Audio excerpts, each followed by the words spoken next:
उस तबसरे पर एक हदीस होनी चाहिए। सरकार दो जहां का फरमान आलीशान है, सरकार लाजवाब है, सरकार की सारी बात लाजवाब है। यही वजह है कि हिंदुस्तान के लोग तो हुजूर को जानते ही हैं। मैं बताऊंगा आपको, एक ऋषिकांत चट्टोपाध्याय है जो गैर मुस्लिम, लेकिन पैगंबर आजम अलैहिस्सलाम की जिंदगी का जब मुताला किया तो वह कलमा पढ़ के मुसलमान हो गया और यह कहते हुए मुसलमान हुआ कि मैं क्यों मुसलमान हुआ। ये दिल्ली में बकबक करने वाले लोग वो क्या जाने मुस्तफा कौन है साहब, वो भुवनेश्वर और कलकत्ता में चिल्लाने वाले लोग वो क्या जाने मुस्तफा क्या है, किनका नाम है। जो पढ़े लिखे लोग हैं, जो 10-10 हजार किताबों का मुताला किया है, वह लोग जानते हैं कि मुस्तफा जाने रहमत कौन है। तो ऋषिकांत चट्टोपाध्याय ने कहा कि पूरी दुनिया में कोई एक शख्स ऐसा नहीं मिलता है जिनके बारे में पूरा डिटेल्स दुनिया वालों के सामने मौजूद हो। वो कहां थे, उनका बचपन कैसा था, उनकी जवानी कैसी थी, जिंदगी का आखिरी सांस उन्होंने कहां ली, प्राइवेट लाइफ उनकी कैसी थी, पब्लिक लाइफ उनकी कैसी थी, बैटल फील्ड में वो कैसे रहते थे, टेबल ऑफ एग्रीमेंट पे वो कैसे बैठते थे, और रहती दुनिया तक के लिए उपदेश देके कि एक अच्छा इंसान कैसे बने, और हर डायरेक्शन में मार्गदर्शन उन्होंने किया हो। कहा एक आदमी की पूरी लाइफ चांद से ज्यादा रोशन, कि इनका बचपन कैसा था, जवानी कैसी थी, और इनके आदात कैसे थे, इनके मामूलात कैसे थे, इनकी तालीमात कैसी थी। किसी की जवानी मालूम है तो बचपन का हाल मालूम नहीं है, किसी के बचपन का हाल मालूम है तो उनके आबा अजदाद का हाल मालूम नहीं है, किसी की किताब उनकी बात मालूम है तो उनकी जात के बारे में खबर नहीं है। मगर वो गैर मुस्लिम कहता है कि एक वाहिद आदमी प्राइवेट लाइफ से लेकर पब्लिक लाइफ तक जिंदगी की सारी बातें तारीख के वर्क में अगर महफूज है, वो तन्हा ज़ात मोहम्मद अरबी अलैहिस्सलाम की है। उन्होंने कहा कि आई स्टडी, मैं मुताला किया इस पॉइंट पर, तो मैं फैसला लेने पर मजबूर हूं कि दुनिया का सबसे सुथरा, सबसे उजला, सबसे उज्जवल और सबसे ज्यादा रोशन जात मुस्तफा की है, तो उनकी बात भी सबसे ज्यादा रोशन है। तो दुनिया गवाह है कि ऋषिकांत कलमा पढ़कर उस मोहम्मद का गुलाम बन रहा है। यही वजह है कि आज 1400 साल में इतने लोगों ने कलमा पढ़ा है। दुश्मनी बढ़ती गई, मुस्तफा के गुलामों की तादाद में इजाफा होता चला गया। मैं अभी अक्सर कहता हूं कि एक नाम मोहम्मद था जो बढ़कर घटा नहीं, वरना हर एक उरूज में पिन्हा जवाल है। सरकार दो जहां के 4 लोगों ने सबसे पहले कलमा पढ़ा था। दुश्मनों ने कहा कि मैं इस्लाम मिटा दूंगा, 4000 लोगों ने कलमा पढ़ लिया। फिर दुश्मनी बढ़ी, कहा मैं इस्लाम मिटा दूंगा, 4 लाख लोगों ने कलमा पढ़ लिया। फिर दुश्मनों ने कमर कस के बोला इस्लाम मिटा दूंगा, 4 करोड़ लोगों ने कलमा पढ़ लिया। जरा जोर से बोलो सुभान अल्लाह, हाथ उठा के बोलो ला इलाहा इल्लल्लाह। आज हिंदुस्तान के सारे मुसलमान मायूस हैं, सबके चेहरे पे हवाइयां उड़ रही हैं, सब परेशान हैं अपने मुस्तकबिल के बारे में। मैं उस परेशानी को दूर करते हुए एक जुमला देना चाहता हूं। ये बिकाऊ मीडिया वाले जो कुछ भी बोला इस्लाम के खिलाफ, चाहे जितना प्रोपेगेंडा करें, कोई बात तो करना नहीं है, सिर्फ इस्लाम के खिलाफ ही बकवास करना है, करने दो। खबरदार कोई चैनल नहीं देखना है तुमको, न आज तक देखना है, न 9 देखना है, न 18 देखना है, कोई चैनल नहीं देखना है। रमजान आने वाला है, इस रमजान के महीने में 5 खत्म कुरान सारा मुसलमान करेगा और रात में और दिन में सिर्फ कुरान पढ़ेगा। टेलीविजन देखा तो दिमाग में शक पैदा होगा, और कुरान पढ़ा तो सीने में यकीन का नूर पैदा होगा। इसलिए आज जरूरत है कि हमारे सीने में जो यकीन है, मजहब इस्लाम हक है, अल्लाह हक है, हुजूर हक है, कुरान हक है, वो यकीन और पुख्ता होना चाहिए। अखबारात पढ़ेगा तो यकीन कमजोर होगा, टेलीविजन के चैनल देखेगा तो यकीन कमजोर होगा, काफिरों की तरह सेल्फी लेगा तो यकीन कमजोर होगा, और हमेशा इस इलेक्ट्रॉनिक मीडिया से लगा रहेगा, यकीन कमजोर होगा। कुरान और हदीस से अपना रिश्ता जोड़ ले, 50 तलवार भी गर्दन पे चलेगी तो भी जबान पे ला इलाहा इल्लल्लाह ही जारी रहेगा। नारे रिसालत, खतीब हिंदुस्तान, मुफ्ती शेर यार खान। जरूरतन मोबाइल का इस्तेमाल करना है, जरूरतन मोबाइल का इस्तेमाल करना है, हमेशा नहीं। सेल्फी लेना हराम है, फोटो लेना हराम है, पबजी खेलना हराम है। अभी अभी 1 मिनट पहले हमारे मोबाइल पे एक वीडियो क्लिप भेजा। हमारा एक मुरीद रहता है अहमदाबाद में, सादिक नाम का, बड़ा अच्छा मुरीद है, बहुत दीनदार है। अभी वो बाई प्लेन मेरे मदरसे के दस्तारबंदी के जलसे में वो आया था, बिल्कुल यंग नौजवान, चेहरे पे दाढ़ी, नमाजों की पाबंदी। साहब वो उन्होंने कहना कि आपकी तकरीर सुन सुन के मैं दाढ़ी पे रख रहा हूँ और नमाजी भी बन गया हूँ। सुभान अल्लाह, सुभान अल्लाह। और वो इतना इम्प्रेस्ड है कि मेरा सारा टिकट हवाई जहाज का, ट्रेन का, वो सब वही बनाता है। तो वो भेजता, अभी मेरा बोर्डिंग पास बना के भेजा, उसके साथ एक क्लिप बना के भेजा। वो क्लिप क्या था? वो खाने काबा के मताफ पर लिखा है, यानी जो लोग उम्रा करने गए हैं, उम्रा करने के लिए बस करंट फोटो उसका। वो क्या है कि एक आदमी हालत एहराम में है, हालत एहराम में तो मैल छोड़ाना, खुशबू लगाना हराम है, सर पे कपड़ा नहीं डालना है, सर खुला रहे, चेहरा खुला रहे, और उसके बाद पाँव में जूता नहीं पहनना है, सॉक्स नहीं पहनना है, हालत एहराम में। तो अभी फोटो हमारे पास भेजा, हालत एहराम में खाने काबा के सामने बैठ करके वो गेम खेल रहा है। अल्लाह, ताज भाई आप मोबाइल चला रहे हैं, आप अफसोस, फेंक दीजिए मोबाइल को।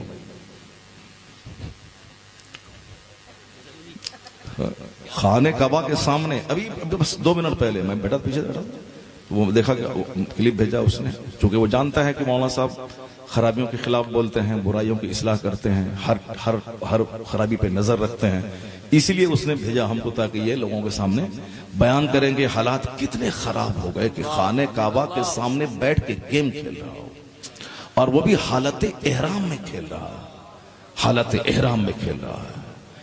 किस कदर हालात खराब हो गए। और गुंबद खजरा के सामने लोग जाकर के फोन लगा करके अपनी बीवी से कहते हैं कि तुम वहां से सलाम करो हुजूर को, उसको कहिए कि बेहुदा तुम मदीना पहुंचा, हुजूर के सामने तुम सलाम करेगा कि बीवी को सलाम करवा रहा है। ये वो आस्ताना है मुस्तफा का, जहां जुनैद बुजुर्गों के सरदार सांस रोक के हाजिरी देते थे। अदब गाहे ज़ेरे आसमां अज़ अर्श नाजुक तर, नफस गुम करदा में आया जुनैद बायज़ीद जा। यानी अर्श के नीचे इस जमीन पर अदब की जगह है रोज़े रसूल, जहां बायज़ीद बुस्तामी और जुनैद बगदादी जैसे बुजुर्ग सांस रोक कर हाजिरी देते हैं कि सांस चलने की आवाज भी हुजूर के कान तक न पहुंचे। अल्लाहु अकबर, अल्लाहु अकबर। ये अदब था। और ये वहां खड़ा होके मोबाइल अपने घर में लगा के पीठ जाली की तरफ करके कहता है कि वहां से तुम सलाम भेजो, बदतमीज, पहले तुम तो सलाम भेजो, और तुमको जाना नहीं था मदीना, पहले अदब सीखते फिर मदीना जाते।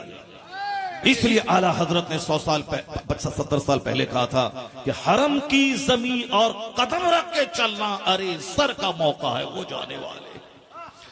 हरम की जमीन तो सर के बल चलने की जमीन है। अब वहां सेल्फी ले, इसीलिए मोबाइल को फेंक दे उठा के। जो मोबाइल मुझे बेअदब बनाए, जो मोबाइल मेरी बेटी को काफिरों के साथ भागने पर मजबूर करे, जो मोबाइल मेरी गैर मौजूदगी में मेरी बीवी को बदकार बना दे, जो मोबाइल हमारे बाल बच्चों को डीएम एसपी मौलाना मौलवी नह बना के लुच्चा लफंगा आवारा बना दे, जो मोबाइल कितने मुस्तकबिल के बड़े बड़े सितारों को जमीन में धंसा दे, तबाह बर्बाद कर दे, जो मोबाइल सलमान अजहरी जैसे खतीबों को जेल के सलाखों के पीछे डलवा दे, उस मोबाइल का सिर्फ सही इस्तेमाल करना है। गलत इस्तेमाल करेगा तो दुनिया भी तबाह होगी और दीन भी तबाह हो जाएगा। मस्जिद में जुमा के दिन लोग मोबाइल चलाते हैं, और ये मोबाइल चलाने की आदत इस कदर शराब से ज्यादा, शराब के नशे से ज्यादा खतरनाक आदत मोबाइल चलाने की हो गई है। स्टेज पर बैठ के लोग मोबाइल चलाते हैं, इधर हदीस की सुनाई जा रही, उधर मोबाइल चला रहे हैं। जुमा के दिन मैं कानपुर के एक मस्जिद में खिताब कर रहा था और सामने एक बंदा बैठ के मोबाइल चला रहा। मैंने बहुत डांटा उसको, वो लग मैं कुरान पढ़ रहा हूं। मैंने कहा कुरान अभी पढ़ने का वक्त नहीं, अभी तकरीर सुनने का वक्त है। जुमा के दिन जब इमाम साहब मेंबर पे चले जाएं तो उस वक्त में अजान सानी का जवाब भी जबान से देना मना है, हुजूर का नाम सुनकर अंगूठा चूमना भी मना है, और सल्लल्लाहु अलैहि वसल्लम कहना भी जबान से मना है जब इमाम साहब मेंबर पे चले जाएं। तो तुम बताओ कुरान पढ़ रहे हैं, कुरान पाक लेटरिन रूम में नहीं पढ़ा जाता है, कुरान पाक तकरीर के वक्त में नहीं पढ़ा जाता है, कुरान पाक पढ़ने का एक महल होता है। और फिर कुरान पाक तुम मोबाइल में क्यों पढ़ रहा है? मोबाइल बिजली से चार्ज होता है और उस पर आंख गड़ाने की वजह से आंख की बीनाई कमजोर होती है। जब यहाँ 1000 नुस्खा कुरान शरीफ का मौजूद है मस्जिद में, तो तुम वो कुरान क्यों नहीं पढ़ता जो मोबाइल में पढ़ रहा है? 1000 नुस्खे मौजूद है मस्जिद में, उसको पढ़ने से आंख की बीनाई तेज होगी, किताबों के मुताले से दिल को सुकून और सुरूर मिलता है। ये मोबाइल चला रहा है, मोबाइल में बिजली भी खर्च हो रही है और आंख उस इलेक्ट्रिकल स्क्रीन पे आंख है, उससे आंख की बीनाई भी कमजोर होती है। तो जो नुकसान वाला काम है वही करना है और जो फायदे वाला काम है वो नहीं करना है। मस्जिद में बैठ के मोबाइल, रोज़े रसूल पे मोबाइल, अभी दिखलाया ना खाने काबा के ठीक सामने खाने काबा, उसके सामने बैठ करके चला रहा है मोबाइल। वो कुरान भी नहीं पढ़ रहा है, गेम खेल रहा है, बिल्कुल साफ दिखाई पड़ रहा है, हाथ में मोबाइल है और वो कौन सा गेम खेल रहा है, बिल्कुल सब कुछ इसमें कैमरा में मौजूद है। अब और जलसे में मोबाइल, स्टेज पर मोबाइल, और फिर मौलाना साहब तकरीर किया, फौरन उसका वीडियो बनाया, फौरन उसको वायरल कर दिया ताकि वो दूसरों के हाथ में लग जाए, बिला वजह की मुसीबत में वो फंस जाए। सिर्फ इसी मोबाइल का फितना जिसकी वजह से सारे ड्रामे हो रहे हैं। आप हमको बोलता है हजरत एक तो सेल्फी लेने दीजिए। मैंने कहा कि यार कोई जाहिल आदमी बोलता तो चलो ठीक है, ये इंजीनियर है, डॉक्टर है, जाहिल है, दुनियादार पढ़ा लिखा आदमी है, मगर ये मौलाना जो अजहरी बोलता है, मतलब शरिया के मुरीद हैं और उनके घर पे चले गए चाय पीने, तो बोलता है कि हजरत एक तो सेल्फी लेने दीजिए। अब 2 दिन के अंदर में इस कदर मैंने लोगों से मना किया और इतनी तकलीफ अंदर से होती है कि मौलाना साहब लोग ये कहते हैं कि हमको सेल्फी लेने दीजिए, एक फोटो ले लें, और ये दूसरों को मोबाइल देता है और यह मेरे साथ बैठ जाता है, बोलता है तुम फोटो लो वहां से, वह दूसरे को दिखाएगा, देखिए मौलाना शहर साहब कहता है हमने फोटो लिया है। क्यों तमाशा कर रहा है? यह सारा तमाशा इसीलिए है कि इस्लाम समझ नहीं रहा है। जिस दिन इस्लाम समझ गया तो तमाशे से नफरत होगी, जिक्र और दुरूद से मोहब्बत पैदा हो जाएगी। तुम्हारे पैगंबर ने क्या कहा है? सरकार दो जहां ने यह फरमाया है कि मिन हुस्न इस्लामिल मर तर्कहु माला यानी। इस हदीस पाक को हर मदरसे की दीवार में, हर मस्जिद की दीवार में, हर मुसलमान के घर में यह हदीस पाक लिखी जानी चाहिए और वहां रहनी चाहिए लिखी हुई यह हदीस, ताकि नजर रोजाना उस पर पड़े। क्योंकि आदमी का सीना इतना ढेर, इतना पत्थर, इतना संग दिल लोग हो गए हैं। पहले एक नसीहत का जुमला 50 साल तक याद रहता था, लेकिन आज आदमी अभी सुनता है 2 मिनट के बाद भूल जाता है। जलसा खत्म हुआ, उनसे पूछा जाए कि मौलाना साहब ने क्या क्या कहा था, किसी को मालूम नहीं। वो तो अक्का दुक्का कोई दीवाना होता है जिसको पूरी तकरीर याद रहती है। अभी मैं 5 दिन पहले बरेली शहर में दस्तरबंदी के जलसे में था।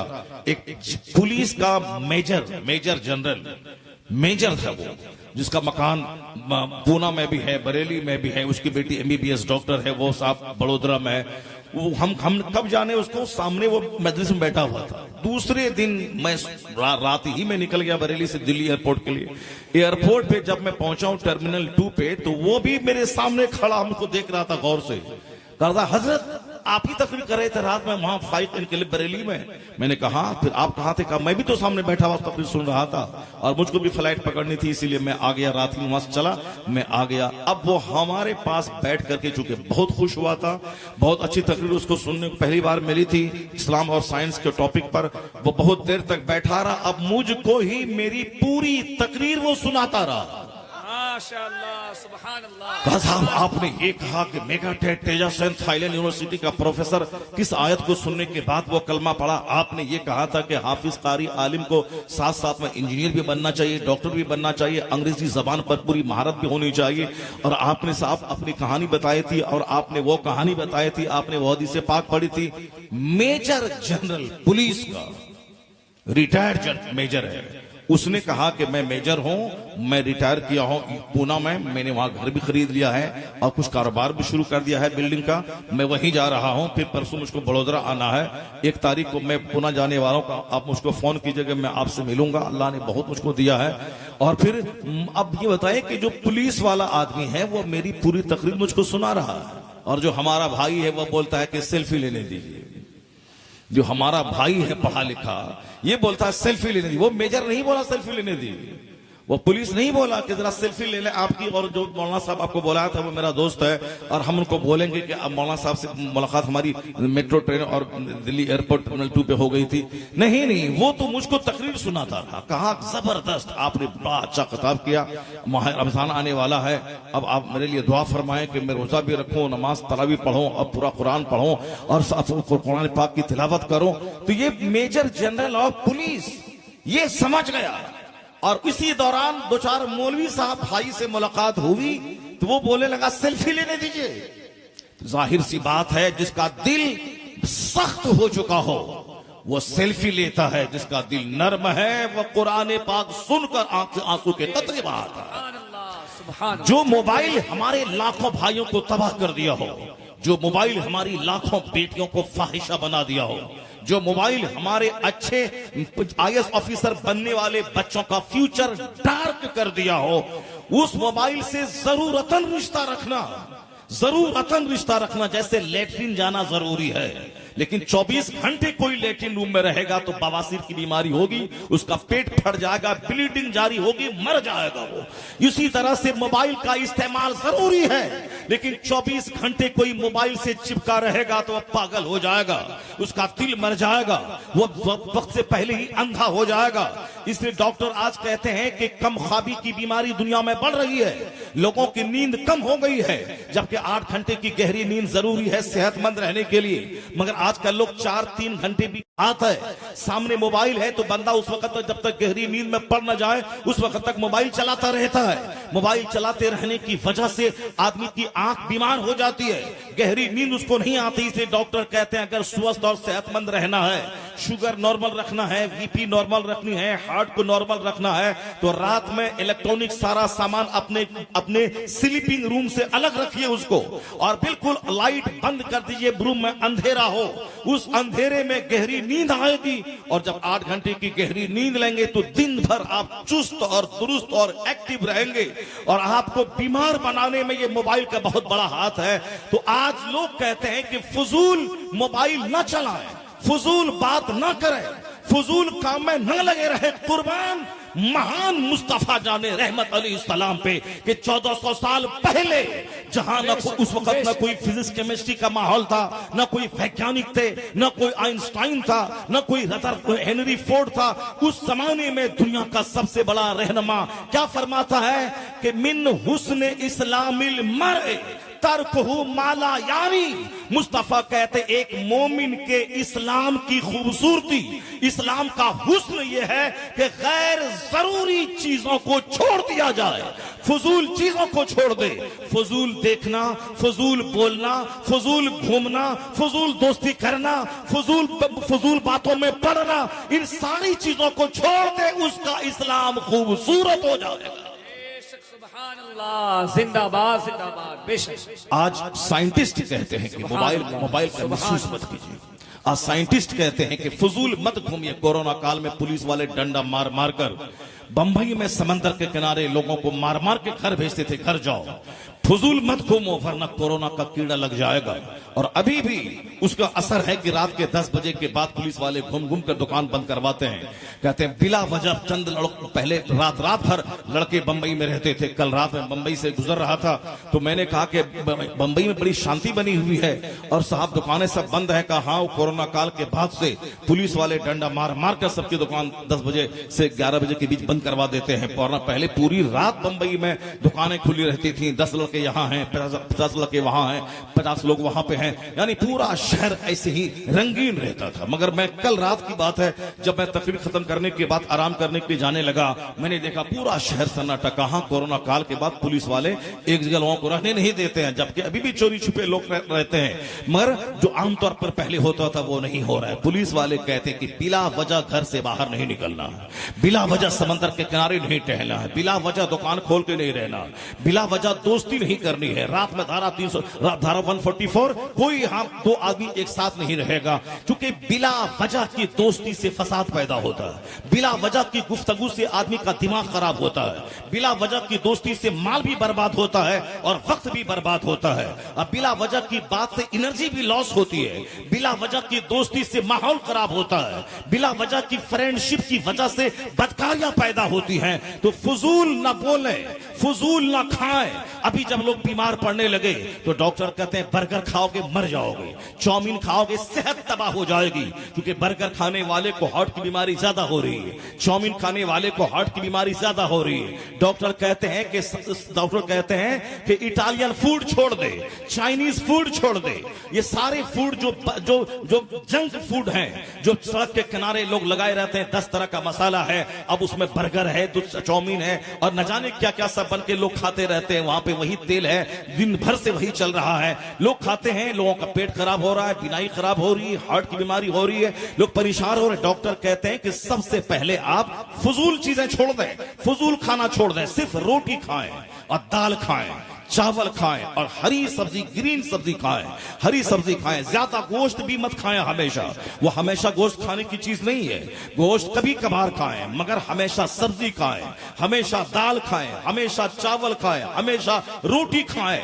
फजूल खाना मत खाएं। आजकल फजूल खाने ही बच्चे खाते हैं। लोग कहते हैं कि डॉक्टर साहब हमारे बच्चे रोटी नहीं खाते हैं, हमारे बच्चे चावल नहीं खाते। क्या खाते हैं साहब? चॉकलेट खा रहे हैं, बर्गर खा रहे हैं। ए लड़का बैठो बैठो, बदतमीज कहीं का, भाग रहा है, लगता है नाच देखने के लिए आया था यहाँ। ये हमारे बच्चों को जब तक ये काफिर काटेंगे नहीं, मारेंगे नहीं, इसकी लाश सड़ेगी नहीं, उस वक्त तक ये मजलिसों की कद्र नहीं करेंगे। जबकि इतने मर रहे हैं, सड़ रहे हैं, काट रहे हैं, लोग परेशान कर रहे हैं, गाली दे रहे हैं, उसके बावजूद भी शर्म नहीं आती लोगों को कि हम मजहबी बन जाएं, हम हदीस कुरान के मानने वाले बन जाए। कल अगर कोई काफिर तुझको काट दिया और तेरे मुंह में रही शराब तो सीधे जहन्नम जाएगा। अगर कल कोई काफिर तुझे रास्ते में काट दिया और मुंह में है खैनी और गुटखा तो कलमा भी नहीं पड़ेगा। और जब ये मार काट का माहौल पैदा दुनिया में हो गया है, कभी भी यहूदी का बम गिर सकता है, कभी भी कोई काफिर मॉब लिंचिंग करके तुझको मार सकता है। अभी तो बहुत बड़े बड़े लोग जेल में हैं, बड़े बड़े लोग मार खा रहे हैं, सड़क में लोग महफूज नहीं है, ट्रेन में महफूज नहीं है, प्लेन में महफूज नहीं है। आज अरब ममालिक में लोग महफूज नहीं है, लोग मुल्क शाम में है, मगर एक ड्रोन तैयारा जाके निशाना बना के वहां घर में लोगों को मार रहा है। जब मौत इतनी सस्ती हो गई है और फिर एक तरफ तो बम गिर रहा है, मॉब लिंचिंग हो रही है, लोग मार रहे हैं, और दूसरी तरफ खतरनाक बीमारी हो रही है। अचानक 18 साल का जवान फैक्ट्री गया था, चक्कर आया, गिरा और मर गया। कोई जिम में जा रहा है, वहां एक्सरसाइज कर रहा, चक्कर आया, मर गया। जब मौत इतनी सस्ती हो गई है बंदे, तो फिर क्यों तुम अपने आप को जहन्नम में डाल रहा? जब मौत सस्ती हो गई तो मरने के लिए तैयार रह, तो इबादत कर, जबान पे कलमा जारी रख, जबान को सिगरेट से पाक रख, जबान को गुटखा से पाक रख, जबान को फजूल बातों से पाक रख और कलमा पढ़ता रह। अगर इस हालत में मर गया तो सीधे जन्नतुल फिरदौस में मुस्तफा के पड़ोस में पहुंच जाए। हक बेशक, जिंदाबाद जिंदाबाद। जब मौत सामने नाच रही है कि कभी भी कोई काफिर तेरी गर्दन काट सकता है, तो फिर तू जहन्नम जाने वाला काम क्यों कर रहा है? फिर नाच क्यों रहा है? 24 घंटे मोबाइल आंखों के सामने क्यों लगाए हुआ है? फैक्ट्री में मशीन चलाते हुए गाना सुन रहा है, क्या बगैर गाना सुने हुए बदन में गर्मी नहीं पैदा होगी? और काम नहीं करेगा, मशीन नहीं चला पाएगा और काम नहीं कर पाएगा। और ये बेहुदा जो उस कंपनी का मालिक है वो शराब पिलवा पिलवा के काम लेता है वर्कर से। और गंदे गंदे गाने इस होली के मौसम में, मैंने एक टाटा ऑटो वाले को आज से 10 दिन पहले वो बिल्कुल फहश गाना जो होली के मौसम में गाया जाता है वो लगाया। मैंने कहा कि तुम बंद करो इसको, कहा बिल्कुल सुनो क्या, मैंने कहा बंद करो इसको। तुमने क्यों नहीं बंद कर रहा, मैं गाड़ी से उतर जाऊंगा। उसने कहा कि अभी तो सरस्वती पूजा के मौके पर कॉलेज के स्टूडेंट इसी होली के गाने को लगाए हुए थे। बताए वो खुद बोल रहा है, जवान बीबी है, माँ है, बेटी है, उसके सामने ये फहश गाना कैसे बजा रहे थे। मैंने कहा हाँ तुझको बुरा लग रहा है ना, फिर तूने क्यों ऑटो में बजाया, बंद करो।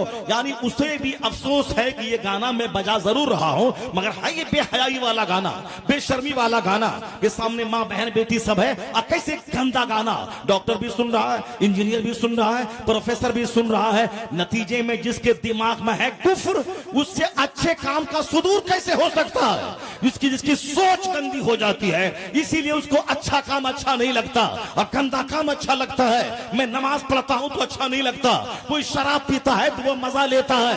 मैं तुम रोजा रखूं तो अच्छा नहीं लगता है, मैं वुजू करूं तो अच्छा नहीं लगता है। और वह गुटखा खा के उल्टी कर दे ट्रेन के बेसिन में, वो अच्छा लगता है। मैं रेलवे स्टेशन पे नमाज पढ़ूं तो इसको अच्छा नहीं लगता है। लेकिन वहां कोई जवान लड़का लड़की हजारों के सामने चूमा चाटी करे, ये इसको मजा लेके मुस्कुरा के उसको देखता है। तेरी सोच गंदी हो गई, सोच बदल। जब नमाजी बढ़ेंगे तो बुराई घटेगी, नेकियों के माहौल में इजाफा हो जाएगा। जिंदाबाद हक हक बेशक। मगर ये रोशन बातें उसके दिमाग में आती हैं कि जो आदमी एक खुदाए वाहिद पे ईमान लाता है, जिसको मरने के बाद जन्नत जाना है, जिसको मरने के बाद जहन्नम की आग से बचने की फिक्र है, तो दूसरों की तो बात ही छोड़ दे। तुमको तो यकीन है कि मरने के बाद जन्नत मिलेगी, तुमको यकीन है कि मरने के बाद जहन्नम है, जहन्नम की आग से मुझको बचना है। तुम तो जानता है कि मरने के बाद हिसाब किताब होगा, क़यामत के दिन होगा। 500 साल का 50,000 साल का एक दिन होगा क़यामत का। पुल सिरात 500 साल की मुसाफत के बराबर एक पुल है जिसको पार करने के बाद ही आगे जन्नत है। बाल से ज्यादा बारीक, तलवार से ज्यादा तेज है। वो इंजीनियर डॉक्टर है, वो हंसी मजाक उड़ाता है इस कानून का, वो जाने। लेकिन तुम मोमिन है, मोमिन बनने के लिए जरूरी है कि बंदा बोले कि अल्लाह एक है, बंदा कहे कि सारे पैगंबर हक हैं, बंदा बोले कि मरने के बाद जन्नत और जहन्नम हक है। क़यामत का दिन जो रोज़े जज़ा है, फैसला का दिन, वो हक है। अगर कोई बोले कि मरने के बाद कुछ नहीं होता है तो मुसलमान ही नहीं रहेगा। अगर कोई बोले कि जन्नत जहन्नम है कि नहीं है, कौन देखा है, तो मुसलमान ही नहीं रहेगा। विश्वास करना होगा जैसे ये दुनिया है, ये रात है, ये आसमान है, ये जमीन है, मैं जिंदा हूँ, मैं भी जवान हूँ, मैं मर जाऊंगा, मेरे बाप दादा थे वो मर गए, यह फैक्ट है। उसी तरह ये भी फैक्ट है कि इस दुनिया के बाद एक और बड़ी दुनिया है जिसके सामने यह दुनिया एक पानी का कतरा है और आखिरत एक अपार समंदर है। ये छोटी सी जलील दुनिया में रोजी हासिल करने के लिए 18 घंटे तुम लगा देता है। ये दुनिया जो समंदर के सामने एक कतरा पानी के लिए, उसके बराबर 25 साल तू कॉलेज स्कूल में पढ़ता है, फिर 25-30 साल तक 5-5 घंटे की नौकरी करता है। अगर डीएम भी बन गया तो अपना वतन छोड़ के केरला में, केरला वाला बिहार और उड़ीसा में आके वह डीएम की नौकरी करता है, पूरे 24 घंटे की नौकरी करता है। ये दुनिया का 100 साल 1 सेकंड है और एक समंदर के सामने एक कतरा पानी की मानिंद है। तो एक कतरा पानी के लिए 30 साल पढ़ना और 30 साल नौकरी करना और पूरे शहर में मारे मारे फिरना और अपनी पूरी एनर्जी 2 रोटी हासिल करने के लिए, छोटा सा घर बनाने के लिए लगा देना। और जहां मरने के बाद खरबों साल रहना है, जहां अरबों साल रहना है, जहां का एक दिन 50,000 साल के बराबर होगा, ये बता वहां के बारे में तू क्यों नहीं सोचता, वहां के बारे में क्यों नहीं फिक्र करता। जब दुनिया का छोटा सा घर बनाने के लिए 8 घंटे लगाता है, उस जन्नत को हासिल करने के लिए 24 घंटे लगाना चाहिए। लेकिन इस्लाम तुझसे 24 घंटे का मुतालबा नहीं करता है। इस्लाम कहता है 10 मिनट फजर में निकाल दे, फिर जोहर में 15 मिनट निकाल दे, असर में 5 मिनट निकाल दे, मगरिब में 10 मिनट निकाल दे, ईशा में 25 मिनट निकाल दे। 8 घंटे तू दुकान में बैठ, 1 घंटा तू खुदा के लिए मस्जिद में निकाल दे। तू 1 घंटा निकाल, अल्लाह खरबों साल की जन्नत तेरी तकदीर में लिख देगा। बेशक। जिंदाबाद, नारे तकबीर, नारे रिसालत। वाह वाह वाह वाह वाह वाह। किस कदर अहमकाना काम है। एक आरजी और जलील सी दुनिया के लिए सारी एनर्जी बंदा लगा रहा है, सारी भाग दौड़, सारी मेहनतें इस आरजी और जलील सी दुनिया के लिए। जैसे मैंने खूब मेहनत की, एक छोटा सा घर बनाया, घर जब तैयार हो गया, मर गया, अब चले गए कब्र में। ये बताएं किस आए दिन ये नजारे सबको सब सारे लोग देखते हैं। मैं अक्सर कहता हूं, अभी मैं गया था कुछ साल पहले उदयपुर गया था, वहां इसी तरह की तकरीर जब मेरी हुई तो कहा किसी ने आपको कुछ कह दिया था क्या? मैंने कहा कोई नहीं कहा था। कहा जिस जो कहानी आप सुना रहे थे, एक इंजीनियर इस शहर में था, वो नमाज तक नहीं पढ़ता था, जुमा भी कभी कभार पढ़ता था, ईदैन में कभी कभार जाता था, सिर्फ पैसे की आपकी भूख उसको सवार थी। तनख्वाह मिलती थी जो 50-60 हजार रुपए, वो उसके अलावा कई लाख रुपए महाना कमाता था चोर दरवाजे से। या अब जाहिर सी बात है, जो एग्जीक्यूटिव इंजीनियर होता है उसके जिम्मे बहुत सारे काम होते हैं, और फिर दूसरों से रिश्वत ले ले करके बहुत शानदार घर करोड़ों का बनाया था। पूरे शहर में चर्चा का विषय था उसका मकान, उसके डोर्स, उसके विंडोज, उसके साहब रंग पेंट कलर, साहब मोज़ेक टाइल्स मार्बल ग्रेनाइट, ये सब देखने के लोग आते थे। कई साल से मकान बन रहा था, लोग मकान देखने आते थे। चूंकि मुसलमान था, मुसलमान तो देखने आते भी थे, चूंकि शहर में एक कीमती घर बन रहा था, दूसरे लोग भी घर देखने आते थे। और ये ना मस्जिद का था, ना नमाज का था, ना रोजे का था, बस सिर्फ एक नाम था मुसलमान का। मुसलमान घर में पैदा हुआ है, इंजीनियर सलीम है, इंजीनियर फला है, था, वो आता था। लेकिन जब घर बन के तैयार हो गया, घर बन के तैयार हो गया, अब इनॉग्रेशन होने वाला, इफ्तिताही तकरीब होने वाली है, अपने दोस्त अहबाब फ्रेंड नेता चोर दारोगा लुच्चे लफंगे सबों को बुलाना है। अब उसका इफ्तिताह होने वाला, इफ्तिताह से ठीक 4 दिन पहले उसका देहांत हो गया। यानी घर के इफ्तिताह भी नहीं समझते हो आप, घर की इनॉग्रेशन सेरेमनी, यानी जिस घर में प्रवेश, अब वो घर में दाखिल होने वाला था, नए घर में, उसमें दाखिल होने से 4 दिन पहले वो मर गया। पूरे शहर के लोग आश्चर्यचकित हो गए, सब दम बखूद हो गए, ये क्या हो गया? इन्होंने कई बरस से मकान बना रहा था, मकान बना, एक जबरदस्त बड़े मकान का सपना देखा था, उसको साकार कर रहा था। मकान उधर बना और ये कब्रिस्तान चल दिया। कहां चला? मिट्टी के नीचे दफन हो गया। सारा शहर अश्कबार हो गया, अपने बारे में फिक्रमंद हो गया। लोग प्लान बड़ा लंबा बनाते हैं, मकान तो रह गया, उनकी बीवी उनके बच्चे, छोटे छोटे बच्चों के लिए उनके हिस्से में क्या आया? उनके हिस्से में वो रिश्वत जो हराम है, ये हराम का गुनाह उसके जिम्मे रहा, झूठ का गुनाह उसके जिम्मे रहा। वो जो एक वक्त की नमाज छोड़ना हराम और गुनाह कबीरा है, फजर जोहर असर मगरिब इशा 5 टाइम मिल के नमाज है, एक वक्त की नमाज छोड़ना हराम और गुनाह कबीरा है। जैसे शराब पीना हराम, जिना करना हराम, चोरी करना हराम, सूद खाना हराम, उसी तरह नमाज छोड़ना हराम है, बड़ा गुनाह है। नमाज छोड़ना हराम, नमाज पढ़ना चूंकि सबसे बड़ा फर्ज है। हज सब पर फर्ज नहीं है, माल वाले पर। ज़कात सब पर फर्ज नहीं है, माल वाले पर। मगर नमाज अमीर गरीब औरत मर्द जवान आकिल बालिग शहरी देहाती सब पर फर्ज है। और चाहे खड़ा ना हो तो बैठकर, बैठ ना सके तो लेट कर, लेट ना सके तो इशारे से, किसी हालत में माफ नहीं है। और अल्लाह का कलाम जो कुरान है, उस कुरान में सबसे ज्यादा चर्चा अगर हुआ है इबादत के बारे में तो नमाज का चर्चा हुआ है, सबसे ज्यादा नमाज का चर्चा है। और हदीस पाक में नमाज छोड़ने की जो मुजम्मत आई है, उसके बारे में मुस्तफा का एक आखिरी कौल है कि बेनमाजी का हश्र फिरौन के साथ में होगा, घटिया काफिर फिरौन के साथ होगा, हमान के साथ होगा, उमैया इब्ने खल्फ के साथ होगा, कारून के साथ होगा। 4 काफिरों का नाम हुजूर ने लिया है, फिरौन, हमान, कारून, उमैया इब्ने खल्फ, इन चारों घटिया काफिरों के साथ छाने के लिए। चूंकि ज़कात की जब इसके बारे में जब आपने कहा उसको लगा के करोड़ों ज़कात में निकल जाएगा, तो अब बेहतर रास्ता सोचा कि मूसा अलैहिस्सलाम पे इल्जाम लगा दें, ताकि इसी को लोग दलील समझ लें, माज़अल्लाह, फिर हम पर ज़कात के बारे में वो नहीं बोलेंगे, सारा माल मेरा बच जाएगा। अल्लाह रब्बुल इज्जत ने ऐसा दलील किया उस बदतमीज को कि जिस औरत को बहला फुसला के इल्जाम लगाने लाया था, वो औरत साफ साफ बयान कर दिया मजलिस में कि हमें इसने बहला फुसला कर मूसा अलैहिस्सलाम पे गलत इल्जाम लगाने के लिए पैसा देके मुझको तैयार किया है। मूसा अलैहिस्सलाम इस इल्जाम से बरी है, यानी सबके सामने मूसा अलैहिस्सलाम की बरात जाहिर हुई। उसके बाद जनाब मूसा को जलाल आया, उसकी तरफ कहरो खसब से देखा। अल्लाह रब्बुल इज्जत से कहा इलाही इसे तू जलील कर दे। अल्लाह ने कहा मैंने जमीन तेरे हवाले किया। जनाब मूसा अलैहिस्सलाम ने जमीन से कहा जमीन तुझसे निगल ले। कारून को जमीन ने निगल लिया, वो जमीन में धंसता चला गया। मालो असबाब को देखने लगा कि मेरे सारे माल पे मूसा कब्जा कर लेंगे। जनाब मूसा अलैहिस्सलाम ने सारे माल की तरफ देखा कि तू भी उसके साथ धंस जा। सारा खजाना कारून के साथ जमीन में धंस गया और कयामत तक वो धंसता रहेगा। क्योंकि कारून को माल की मोहब्बत ने काफिर बनाया था। कारून पहले तौरात का बेहतरीन कारी था, जैसे कुरान का कारी होता है। तो तौरात मूसा अलैहिस्सलाम पे नाजिल हुई वो किताब, जनाब ईसा अलैहिस्सलाम पे इंजील नाजिल हुई वो किताब, जबूर जनाब दाऊद अलैहिस्सलाम पे। तो मूसा अलैहिस्सलाम पे जो किताब नाजिल हुई थी तौरात, उस किताब का बेहतरीन कारी था कारून। बहुत अच्छी किरात करता था। पहले ईमान लाया था, फिर किरात भी करता था, लेकिन माल की मोहब्बत ने उसे काफिर बना दिया। जनाब मूसा अलैहिस्सलाम पे इल्जाम लगाने पर मजबूर किया। ये माल भी उतनी अच्छी चीज नहीं है जिस माल के चक्कर में तुम पड़ रहा है। ये दुकान हो जाए, वो दुकान हो जाए, ये जमीन हो जाए, वो जमीन हो जाए, ये घर हो जाए, वो मॉल हो जाए। ये वो माल है जिसने फिरौन को काफिर बनाया। ये वो माल है जिसने कारून जो तौरात का कारी था उसे क़यामत तक जमीन में धंसा दिया।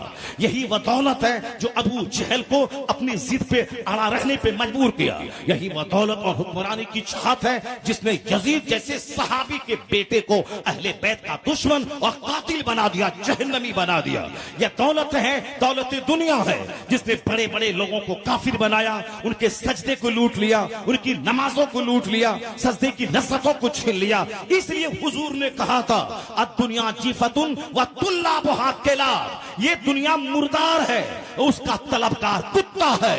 यानी दुनिया मिस्ले मरी हुई बकरी और उसको खाता है कुत्ता, जो अपनी जन्नत को दांव पे लगा के, नमाज छोड़ के, रोजा छोड़कर, कुरान पाक की तिलावत छोड़कर, हज को ताकीर करके, सच्चाई छोड़कर सिर्फ दुनिया की दौलत के पीछे पागल रहे, उसकी मिसाल कुत्ते की है जो मरी हुई बकरी पे रीझता है। मरा हुआ बैल आदमी नहीं खाता, कुत्ता खाता है। मरी हुई बकरी आदमी नहीं खाता, कुत्ता खाता है। मरा हुआ जानवर आदमी नहीं, कुत्ता खाता है। तो हदीस में दुनिया चीफा, यह दुनिया मुर्दार है, उसके तलबगार कुत्ते हैं। यानी जो दुनिया की मोहब्बत में ईमान लुटा दिया, दुनिया की मोहब्बत में नमाज छोड़ दिया, दुनिया की मोहब्बत में सच छोड़ के झूठ का आदी हो गया, दुनिया की मोहब्बत में सूद खाने लगा, दुनिया की मोहब्बत में शराब बेचने लगा, दुनिया की मोहब्बत में जुआ खेलने लगा, दुनिया की मोहब्बत में हज को मुआक्कर कर दिया, दुनिया की मोहब्बत में ज़कात नहीं निकालने लगा, उसकी मिसाल कुत्ते की है जो माल पे मुर्दार पे रीझ रहा है। और जो दुनिया में रह के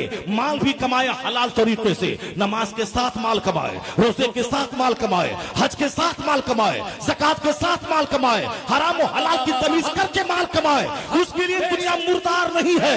उसके लिए दुनिया क्या है? हुजूर कहते हैं अब दुनिया मजरातुल आखिरा, ये दुनिया आखिरत की खेती है। दुनिया में जो हलाल तरीके से रहेगा, दुनिया में वो जन्नत खरीदता नजर आएगा। माल से वो जन्नत को खरीद लेगा, नमाज से वो जन्नत को खरीद लेगा। नारे तकबीर, नारे रिसालत, मसलक आला हजरत फैज़ान हुजूर मुजाहिद मिल्लत उलमा अहले सुन्नत। दुनिया मजरातुल आखिरा, this world is cultivating ground for hereafter. यह दुनिया आखिरत की खेती है। जो यहाँ जिस तरह की फसल लगाएगा वैसी ही फसल वहां काटेगा। यहाँ अगर कोई गेहूं बोता है, गेहूं नवंबर दिसंबर में, तो मार्च और अप्रैल में गेहूं की फसल काटेगा। यहाँ कोई बरसात के मौसम में धान रोपता है तो फिर वो जबरदस्त धान वो काटता है नवंबर में, अक्टूबर में वो धान काटता है। यहाँ जो आम लगाता है 2-4 साल के बाद आम का फल खाता है। यहाँ जो अमरूद लगाता है वो अमरूद का फल खाता है। जो न आम लगाए न अमरूद, न वो धान रोपे न गेहूं, अब बोले कि ऐसे ही मेरे घर में चल के गेहूं आ जाएगा और आम चल के आ जाएगा, नहीं होता है ऐसा। समंदर के किनारे बैठकर मर जाओगे तो भी पानी चलकर तेरे मुंह में नहीं आएगा। तुम्हें तो चुन्नू से पानी लेना पड़ेगा, मुंह में दाखिल करना पड़ेगा। उसी तरीके से ये तमन्ना करेगा कि नमाज नहीं पढ़े मगर अल्लाह जन्नत हमको दे देगा, रोजा नहीं रखें अल्लाह जन्नत दे देगा, हज भी नहीं करें अल्लाह जन्नत दे देगा, सच इख्तियार ना करें अल्लाह जन्नत दे देगा। तो समंदर के किनारे बैठकर बगैर पानी की तमन्ना करने वाला बगैर मेहनत और हाथ बढ़ाए पानी नहीं मिलता, उसी तरह सिर्फ जन्नत तमन्ना से नहीं मिलती है। जन्नत हासिल करने के लिए दुनिया से टकराना होगा, हराम से टकराना होगा, हराम को तर्क करना होगा, दुनियादारों का मुकाबला छोड़ना होगा, माल और मौल का मुकाबला छोड़ना होगा, सजदे का मुकाबला करना होगा, त्रास का मुकाबला करना होगा, रोजे का मुकाबला करना होगा, हज का मुकाबला करना होगा। वह 4 खत्म करता मैं 8 खत्म करूंगा, वह 1 लाख दुरूद पढ़ता मैं 2 लाख दुरूद पढ़ूंगा, वह 1000 कलमा पढ़ता मैं 10,000 कलमा पढ़ूंगा, वह रमजान में 4 खत्म कुरान करता मैं 10 खत्म कुरान करूंगा। जब तू मुकाबला करेगा तो जन्नत में तू सबसे आगे रहेगा।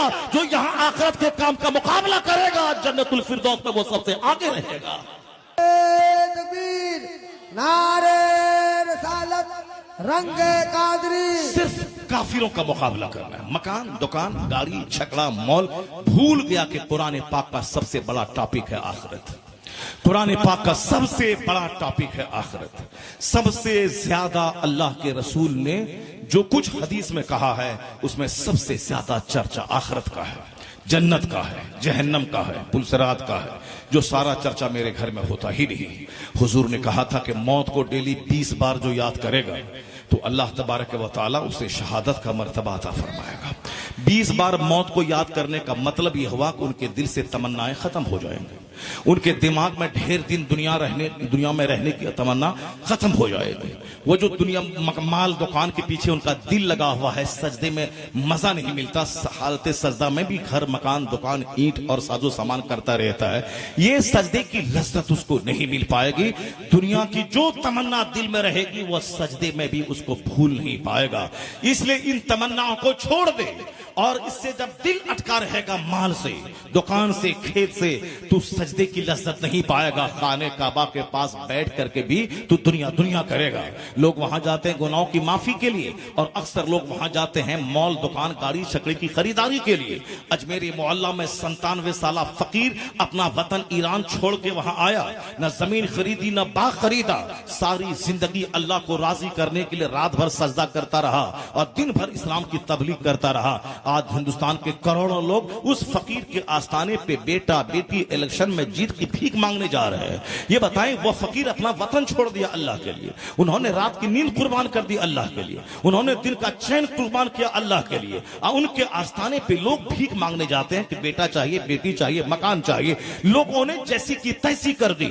खाने काबा में भी जाके खेत मकान है, अजमेरी मोहल्ला में भी खेत मकान है, रोजे रसूल के पास जाके भी खेत मकान मांगता है। एक अजमेरी मोहल्ला की एक छोटी सी किरण है, वो धामनगर शरीफ में, वहां फैज़े गरीब नवाज लेके यहाँ मुजाहिद बांट रहे हैं, यहाँ भी लोग घर मकान लेके जा रहा है, कोई नहीं जाता मुजाहिद। आप ट्रेन में जनरल डब्बे में भी आप सफर करने के बाद नमाज नहीं छोड़ते थे। हमें भी, मेरे लिए भी दुआ कर दीजिए ताकि मैं अपने घर में रह करके भी नमाज पढ़ूं। 4 वक्त की नमाज तो लोग पढ़ते हैं, फजर नहीं पढ़ पाते हैं। लोग जो 3 बजे सोएंगे और फजर की नमाज कैसे पढ़ेंगे? साल में एक बार नमाज कज़ा होता है, अलग बात है। यहाँ तो साल में एक बार फजर पढ़ने को मौका मिलता है, यहाँ तो कंटिन्यू रोजाना फजर की नमाज कज़ा हो रही है। मुजाहिद, आप तो ट्रेन में नमाज नहीं छोड़ा, सफर में आप नमाज तर्क नहीं किया, आप मुसीबतों में नमाज नहीं छोड़ा, आप कड़ाके की सर्दी में नमाज तर्क नहीं किया, जबरदस्त गर्मी में भी नमाज तर्क नहीं किया। आप ट्रेन के जनरल डब्बे से बाहर निकल के नमाज पढ़ के फिर ट्रेन में घुस जाते थे। आप जेल के अंदर नमाज पढ़े, जेल के बाहर नमाज पढ़े,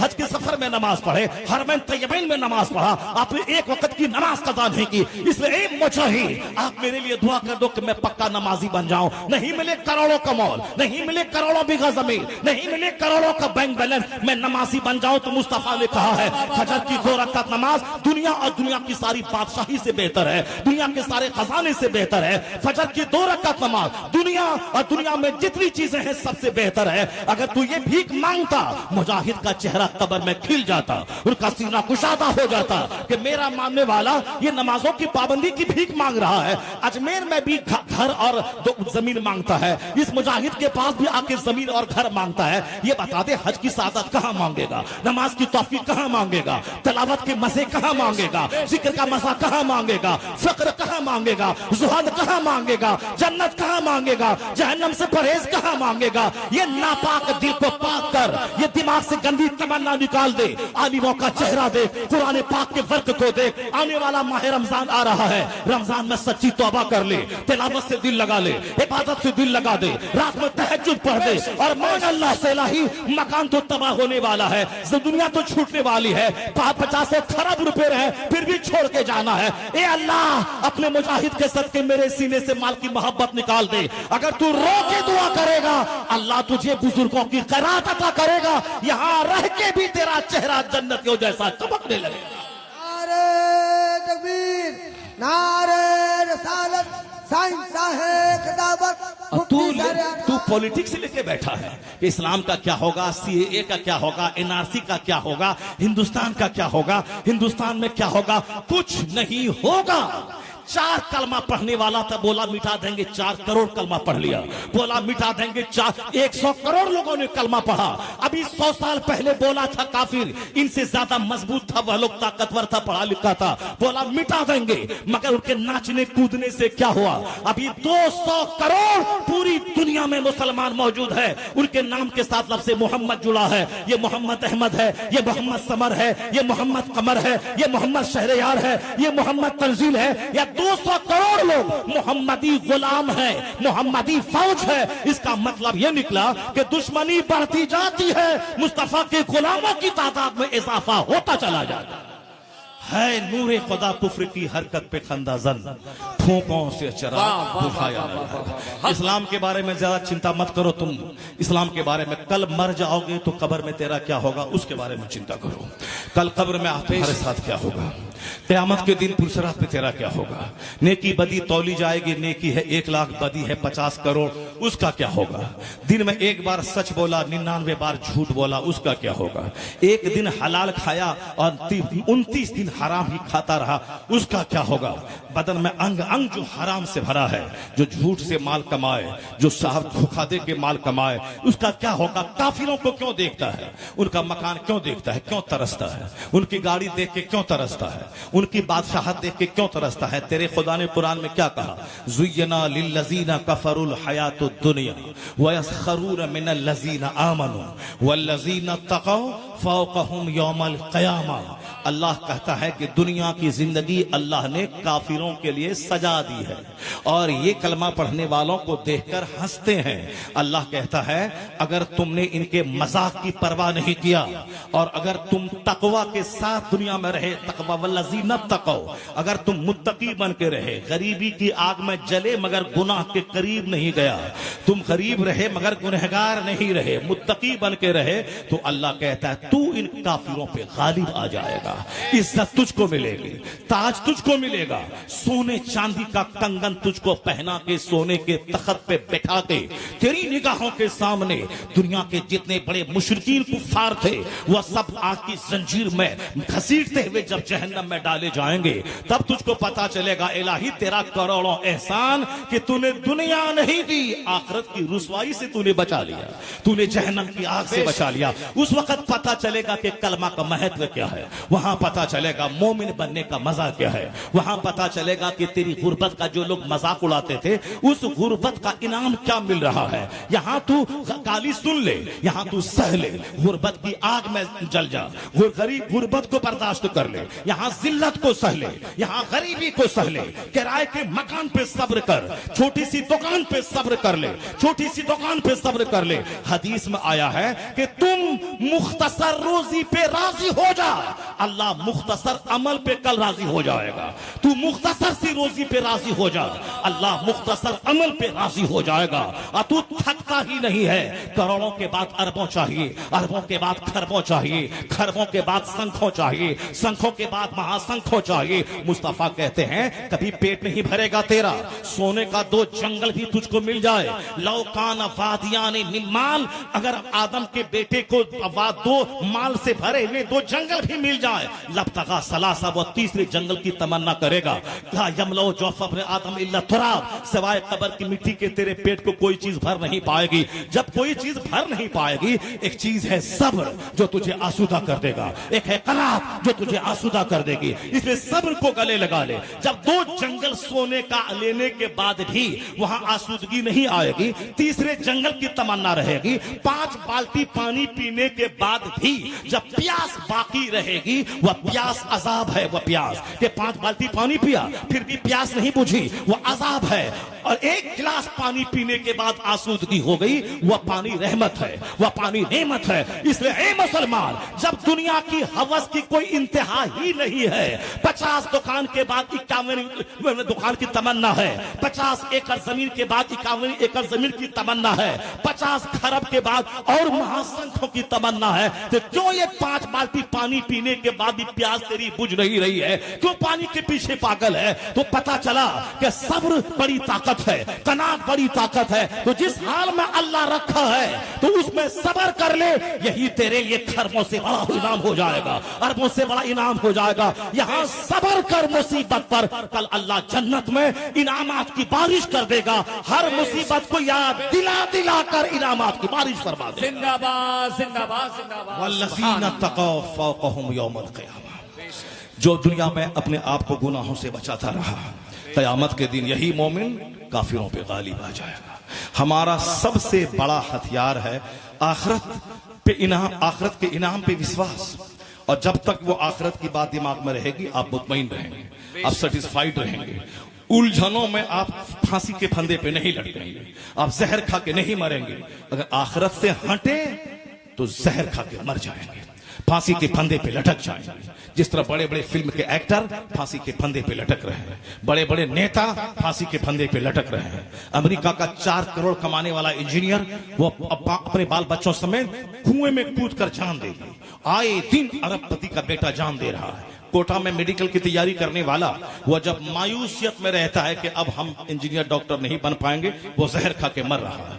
नजर दुनिया पे रहेगी तो अंजाम जहर खा के दोनों जहान को बर्बाद करना होगा। प्लान है कि एक बुलेट खरीद लें, प्लान है कि एक फॉर्च्यूनर खरीद लें, प्लान है कि एक खूबसूरत सा घर जैसा पूरे धामनगर में ना हो वो बना लें। अब उसके लिए आमदनी चाहिए, चोरी डकैती करके कहां से लाएं? 5 करोड़ रुपया के फॉर्च्यूनर भी खरीद लें, अब 15 लाख की बुलेट भी खरीद लें, और साहब 5 करोड़ का घर भी बना लें, ताकि पूरे शहर में सबसे ज्यादा कीमती घर मेरा हो, कीमती गाड़ी मेरे पास हो। तमन्ना तो है मगर पैसा नहीं है। इससे कर्जा लिया 10 लाख, उससे कर्जा लिया 10 लाख, साहब एक जमीन प्लॉट का बेचा उसमें 20 लाख, उससे लिया, इसकी टोपी उसको पहनाया, उसकी टोपी इसको पहनाया, चेहरा सूखा रहा। और जब देखा कि उलझन में घिर गए, कर्जा ज्यादा हो गया, अब साहब फॉर्च्यूनर और गाड़ी की तमन्ना अपनी जगह जहर खा के मर गए, और चला मर गया मरदूद। मकान अपनी जगह रह गया, फॉर्च्यूनर अपनी जगह रह गया। जो इस तरह से जाल फैलाएगा ख्वाहिशात का, अंजाम तबाही, अंजाम बर्बादी। और जो मुजाहिद की तरह सफेद लुंगी पहनेगा, जो सफेद टोपी पहनेगा, जो सफेद कपड़ा पहनेगा, अरबों की जायदाद पर बैठकर फकीरी इख्तियार करेगा, वो जहर नहीं खाएगा, बल्कि जन्नत में निगाहें दौड़ा के चेहरा उसका हरा रहेगा, दिल उसका आसूदा रहेगा, गरीबी में भी बादशाहत का मजा लेगा।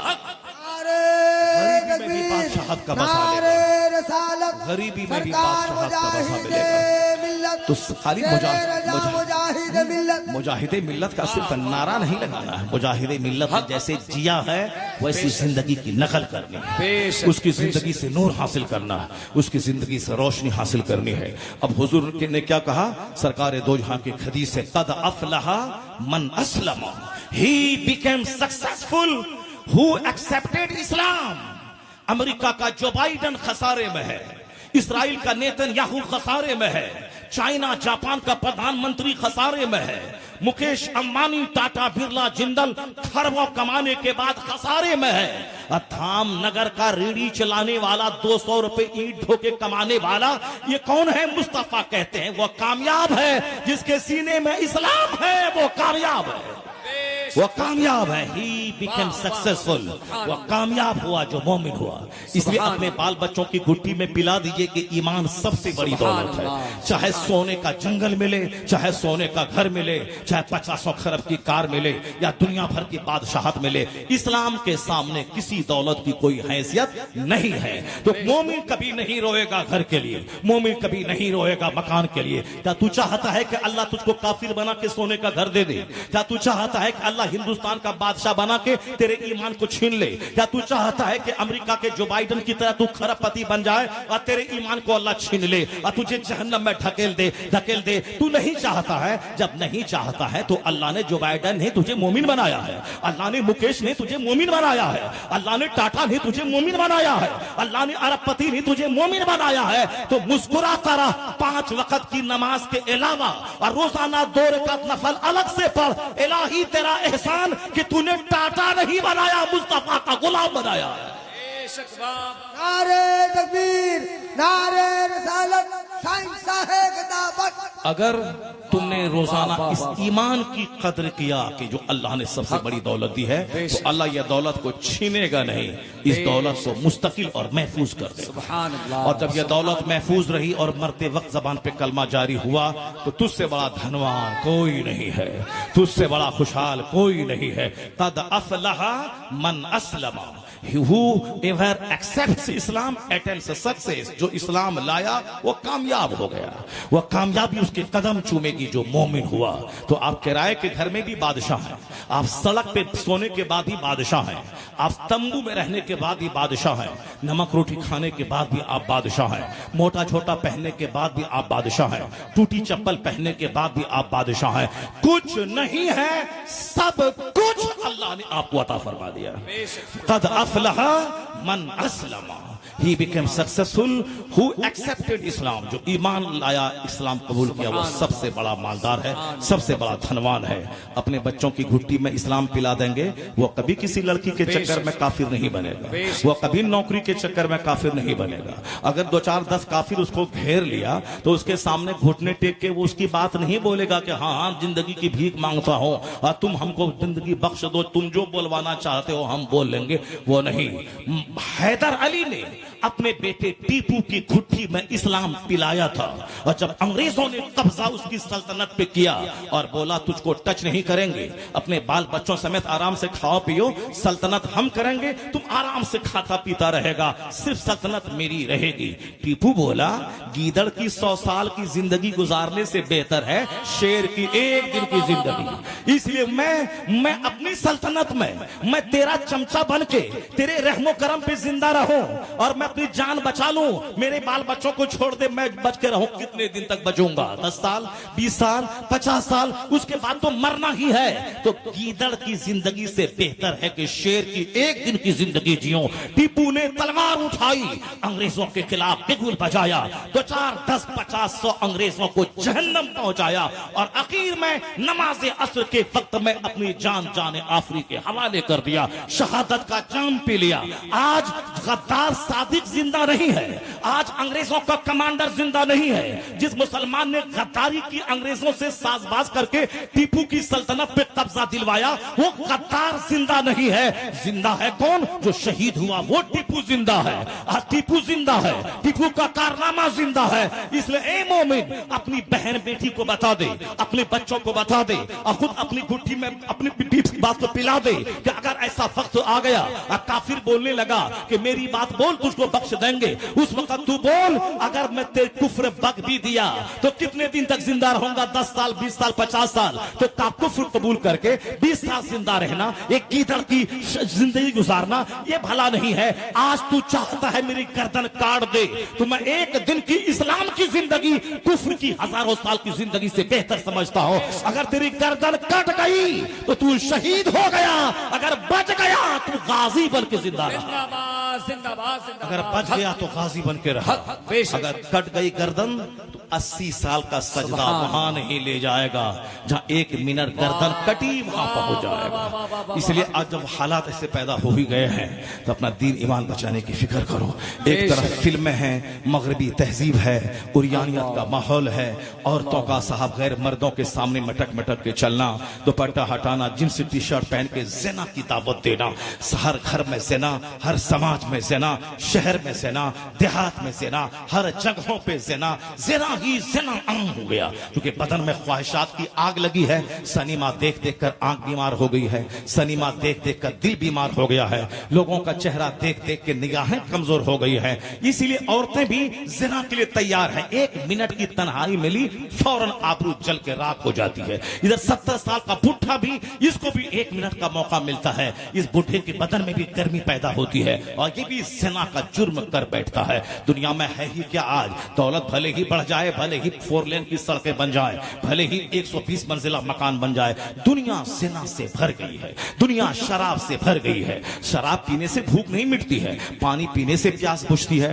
रोटी खाने से भूख मिटती है, मगर जब दिमाग गंदा हो जाए और दिल अंधा हो जाए, पूछे खबीसों मर्दूदों शराबियों से कि शराब पीने से तेरी भूख मिट जाएगी, शराब पीने से तेरी प्यास बुझ जाएगी। उसको भी मालूम है कि शराब से भूख प्यास मिटती नहीं है, रोटी तो खाना पड़ेगा, पानी तो पीना पड़ेगा, मगर पानी के लिए उतना लालायित वो नहीं है जितना शराब के लिए बेचैन है। शराब के लिए भीख मांगता है, शराब के लिए बीवी को दूसरों के पे हवाले कर देता है, शराब के चलते बच्चे को कत्ल कर देता है, शराब के चलते अपना कीमती घर बेच देता है। शराब चाहिए, शराब के नशे ने इसे तबाह बर्बाद किया। हुजूर ने 1400 साल पहले कहा था, जब क़यामत करीब आएगी, युशरबुल खमर, शराब खूब पी जाएगी, यज़हरु ज़िना, ज़िना जाहिर हो जाएगा। 8 साल की लड़की ज़िना कर रही है, 50 साल की औरत ज़िना कर रही है। यह होटलों में लोग अपनी बाइक पे औरतों को बिठा बिठा के होटल में ले जाके ज़िना करवा रहे हैं और वो ज़िना करवा के पैसा ले रही है, और जो उनको ढोके मोटरसाइकिल पे ले जा रहा है वह खबीस मर्दूद भी उस ज़िना के काम में सपोर्ट करने के बाद 2 पैसे उससे कमा रहा है, ताकि एक घर बनाना है, एक कार खरीदनी है, उस ज़िना के पैसे से वह दुकान और घर बनाए। जहाज में उड़ने वाली एक एयर होस्टेस, वो अपने हुस्न को दिखा के वह नए नए कस्टमर को ढूंढ कर वो अपने बंद कमरे में साहब अपनी इज्जत का सौदा करके पैसा कमा रही है। शानदार घर, 2 लाख का मोबाइल और कीमती लिबास, ये 1 लाख का पर्स कहां से आएगा? ये मेडिकल कॉलेज में पढ़ने का बहाना है, लड़कियां पढ़ रही हैं। मेडिकल कॉलेज एक है हमारे इलाके में, लोग कहते हैं कि यहाँ की लड़कियां यहाँ के होटल में अटेंड करती हैं। वहां से क्यों अटेंड करती हैं? अब पापा तो कहते हैं कि मेरी बेटी डॉक्टर बनने के लिए गई है, अब डॉक्टर बनने के लिए पापा का पैसा लिमिटेड आता है, 10,000 रुपए महीना आता है, और जो रिश्वत देने में जो 40 लाख 20 लाख लगा वो अलग, और हर महीने खर्चे के लिए 10,000 रुपए आते हैं। 10,000 तो ना काफी है, चूंकि साहब को रोजाना ड्रेस बदलना है, रोजाना जूती बदलना है, रोजाना मेकअप करना है, ब्यूटी पार्लर हर 2 दिन के बाद जाना है। ये पैसे कहां से आएंगे? 10,000 तो सिर्फ वो चाउमीन और बर्गर और रसमलाई खाने में खत्म हो जाएंगे। ये मेकअप कहां से होगा? ये पर्स कैसे बदला जाएगा? ये रोजाना जींस कैसे बदला जाएगा? तब होटल अटेंड किया, 10,000 रुपए यहां से मिल गए, अपना आराम से शौक पूरा कर रही है। फिर 2-4 दिन के बाद दूसरा होटल अटेंड किया, क्लाइंट फिट है, होटलों में नाम लिखवा दिया है। पापा कहते हैं कि मेरी बेटी डॉक्टर बन रही है, और यहाँ बेटी क्या बनी है? तवाई बनी हुई है, यहाँ बेटी फाहिशा बनी हुई है। यही हाल दिल्ली के होटल का है, यही हाल भुवनेश्वर के होटल का है, यही हाल भद्रक के होटल का है, यही हाल कलकत्ता के होटल का है। एक लड़की थी भद्रक में जो खूब अपने हुस्न को बेच बेच के पैसा कमाती थी और दूसरों के बिस्तर को गरमाती थी। उसका अंजाम तो बहुत जल्दी ऐसा हुआ, सर के सारे बाल झड़ गए, सर का सारा चमड़ा गल गया। जिसके यहाँ मैं ठहरता हूँ नूरा, वो कह रहा था हमारी पड़ोसिन थी, वो सर के सारे चमड़े गल गए, उनका रिश्तेदार उनके चेहरे को देख नहीं पाता था। उसी हालत में तड़प तड़प के वो मर गई। ये बता दे, ये 2-4 होटल में बिस्तर गरमाने का क्या रिजल्ट निकला, क्या फायदा हुआ? अगर अल्लाह ताला फौरी नहीं पकड़ता है, इसका ये मतलब नहीं कि अल्लाह ताला नहीं है। अल्लाह तो वो है जो बगैर खंबे के आसमान खड़ा किया है। अल्लाह तो वो है जो एक पानी की बूंद से इंसान पैदा करता है। अल्लाह तो वो है जो समंदर के पानी को 10 फीट ऊंचा करके सुनामी ला के सारे शहरों को उजाड़ देता है। अल्लाह तो वो है जमीन को 1 मिनट का जलजला भेजकर पूरे शहर को जमीन में दफन कर देता है। तो अल्लाह ताला फौरी नहीं पकड़ता।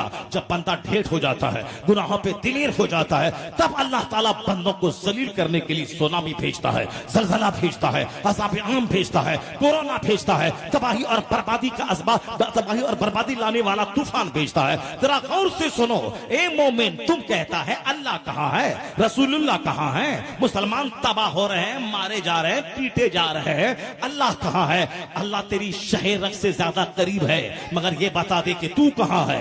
तू कहाँ है? तेरा चेहरा कहाँ है? तेरा लिबास कहाँ है? तेरे बच्चे कहाँ है? तेरा घर कहाँ है? तेरी शादी ब्याह कहाँ है? तेरा अकीका खतना कहाँ है? तू सारा काम काफिरों की नकल में कर रहा है और कहता है अल्लाह रहमत नाजिल कर दे। नहीं होता है ऐसा।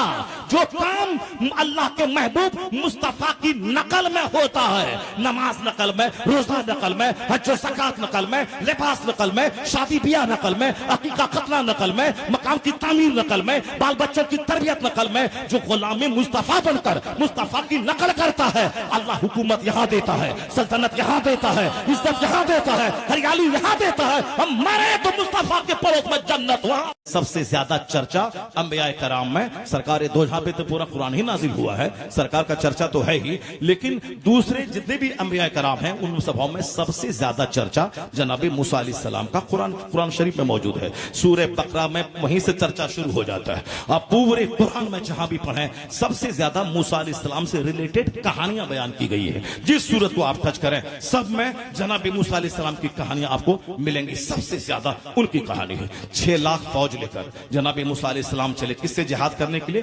कौम जब्बारीन से जिहाद करने के लिए। वह जबरदस्त कौम थी, 6 लाख फौज को लेकर चले उनसे जिहाद करने के लिए। चूंकि बहुत ताकतवर हैं और बड़े शरीर किस्म के ये लोग हैं, और वो लोग रहते कहां थे?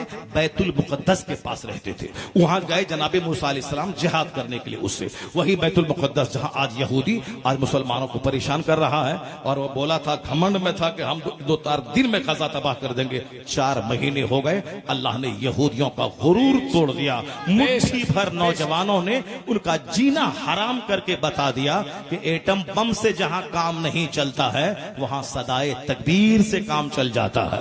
इन नौजवानों ने बता दिया है कि तू 4 दिन में तबाह करने का सपना देखा था, 4 महीने हो गए और अभी घिघिया के डील करने के लिए अपने लोगों को लगा दिया है ताकि जंग बंदी हो जाए। तो अब वो घिघिया रहा है, बोलता है कि हाँ हाँ अब मेरा दज्जाल आएगा, मेरा मसीहा आएगा। तो तुम्हारा दज्जाल आएगा तो दज्जाल को कत्ल कर रहे, मेरा भी ईसा आने वाला है। अब वो वक्त आ गया है, मेरा ईसा आने वाला है। और हर यहूदी को खदेश के भगाएगा। यहूदी को भागने की जगह नहीं मिलेगी, या तो कलमा पढ़ेगा या मुजाहिद के हाथों कत्ल किया जाएगा। वह दरख्त में भी छुपेगा तो दरख्त बोलेगा यहाँ यहूदी छुपा है, या तो कत्ल किया जाएगा या फिर कलमा पढ़ के मोहम्मदी बन जाएगा। एक मजहब इस्लाम रहेगा और एक मसलक अहले सुन्नत व जमात रहेगा। पूरी दुनिया में इस्लाम ही इस्लाम रहेगा। ला यबका अला ज़हरिल अर्द बैतो मदरियों वाला फब्र इल्ला अदखलहुल्लाहु कलिमतल इस्लाम। मिशकात की हदीस में आया है, रुए जमीन पर कोई कच्चा पक्का घर नहीं बचेगा मगर वहां अल्लाह इस्लाम का कलमा दाखिल फरमा देगा। पहले ही हम लोग नहीं रहेंगे, मर जाएंगे, मगर वो दिन आके रहेगा, पूरी दुनिया के हर घर में इस्लाम पहुंच के रहेगा। जनाब मूसा अलैहिस्सलाम जिहाद करने के लिए गए। अब 6 लाख फौज आपके साथ में है, नबी की कमांडिंग है, 6 लाख फौज है, सारी जंग जीती जाएगी। कौन जंग रहेगी? जिस जो जंग में फतह हासिल ना हो, लेकिन सुनना जरूर, अल्लाह रब्बुल इज्जत फतह देने वाला है, अल्लाह ही शिकस्त देने वाला है। अल्लाह ताला मुसलमानों को दुनिया में आजमाइशों में डालता है, वरना अल्लाह ताला चाहे तो सब काम अल्लाह ताला कर देगा, तो फिर हम लोग किस काम के लिए हैं? अगर अल्लाह ताला ही काफिरों को मार देगा, जो मस्जिद पे चढ़ेगा अल्लाह ताला उसको जमीन में धंसा देगा, फिर हम लोग तो क्या करेंगे? सिर्फ खाएंगे, पिएंगे, निकाह करेंगे, शादी ब्याह करेंगे, 4 औरतों को लेकर के रहेंगे, 50 बच्चा पैदा करेंगे, शराब पिएंगे, मस्ती करेंगे। ये तो अल्लाह हमें आजमाइशों में रखा है। कभी गरीबी, कभी बीमारी, कभी परेशानी, कभी काफिर को हमारी गर्दन पे मुसल्लत कर देता है, तब हम दौड़ के मस्जिद जाते हैं, या अल्लाह मुझे माफ कर दे, या अल्लाह मुझे माफ कर दे। और जिहाद का जज्बा, हाथ में तलवार लेके जिहाद करने जाते हैं। अगर ये सारा काम अल्लाह फरिश्तों से कर ले, वो फरिश्ते ही काफिरों को मार दे, सब काम कर ले, और हम सिर्फ खाएं पिए अपने घर में रहें, तब तो हम जानवर से बदतर हो जाते। सिर्फ खाते पीते, शराब पीते, मौज मस्ती करते। वो तो अल्लाह का एहसान है कि बीमारी से हमको डराता है, अल्लाह का एहसान है कि मैं जिल्लत से डराता है, अल्लाह का एहसान है कि मौसम नाखुशगवार बना के डराता है, अल्लाह का एहसान है कि मालदारों की मालदारी छीन के उसे गरीब बना के डराता है, और गरीबों के हाथ में इख्तियार देके उसे बादशाह बना के डराता है। तो बादशाह छीनता है और कभी बादशाह गरीबों को देता है। तो बंदा के चाहने से सब कुछ नहीं होता है, अगर सब चाहने से हो जाता तो दुनिया तो और जुल्म और अत्याचार तुगयान से भर गई होती। वो तो अल्लाह है जो गुरूर तोड़ने के लिए बीमारी देता है, और जो बोलता था मार देंगे, काट देंगे, फला जमीन फाड़ देंगे, आसमान को ढा देंगे, जब वेंटिलेशन पे जाता है, जब बोलने की सलाहियत खत्म हो जाती है, वो सिर्फ आंख से देखता है दूसरों को, दूसरे लोग मजाक उड़ाते हैं। बोलता था फाड़ देंगे, बोलता था काट देंगे, क्या हुआ? बोलता था काट देंगे, मार देंगे, ये कर देंगे, वो कर देंगे, यहां डाल देंगे। कोरोना का कीड़ा आ गया और उसके बाद फिर ये सब के सब दुम दबा के भाग गए। आप साहब कोरोना का कीड़ा आ गया, अब मास्क पहनना है, सोशल डिस्टेंसिंग करना है, बोला था फाड़ देंगे, काट देंगे। एक छोटा सा कीड़ा घमंड को चूर चूर करके रख दिया। गुरूर उठा दिया चाइना का, गुरूर उठा दिया अमेरिका का, गुरूर तोड़ दिया जो लोग मारने और काटने की बात करते थे। इसलिए एक कौम मुस्लिम अल्लाह है, अल्लाह ही सब कुछ देने वाला है, वही शिकस्त देने वाला है, वही फतह देने वाला है। जब तुम हाथ अल्लाह वाला बन जाओगे और दुश्मन तुझको मारना चाहेगा और तू कमजोर रहेगा, तो जिस तरह मच्छर मक्खी से अल्लाह ने नमरूद का गुरूर तोड़ा था, उसी तरह एक मच्छर से काफिरों का गुरूर अल्लाह तोड़ के रख देगा। शर्त है कि तू नमाजी बन जा, शर्त है कि तू सच्चा बन जा, शर्त है कि तेरी आंख महफूज रह जाए, तू ज़िना से तौबा कर ले, शराब से तौबा कर ले, तमाम बुरे कामों से तौबा कर ले, फिर देख अल्लाह रहमतें कैसे नाजिल करता है। और अगर तुमने गुनाह किया तो अल्लाह नहीं देखेगा कि तू मुसलमान है, कलमा पढ़ता है, अल्लाह तुझे जलील करेगा। चूंकि काफिरों के लिए तो जहन्नम ही है, मगर तुझको तो अल्लाह को जन्नत देना है, और जब जन्नत देना है मगर इस बुराई की सजा इसी दुनिया में तुझको देनी है, इसीलिए इस दुनिया में सजा देगा ताकि खूब पीटो और खूब घिसो और पाक सुथरा होके जब मरो तो फिर जन्नत अल्लाह तुझको दे देगा। इसीलिए अल्लाह मुसलमानों को फौरी तौर पर गुनाहों की पकड़ करके उसके दाग को धोना चाहता है।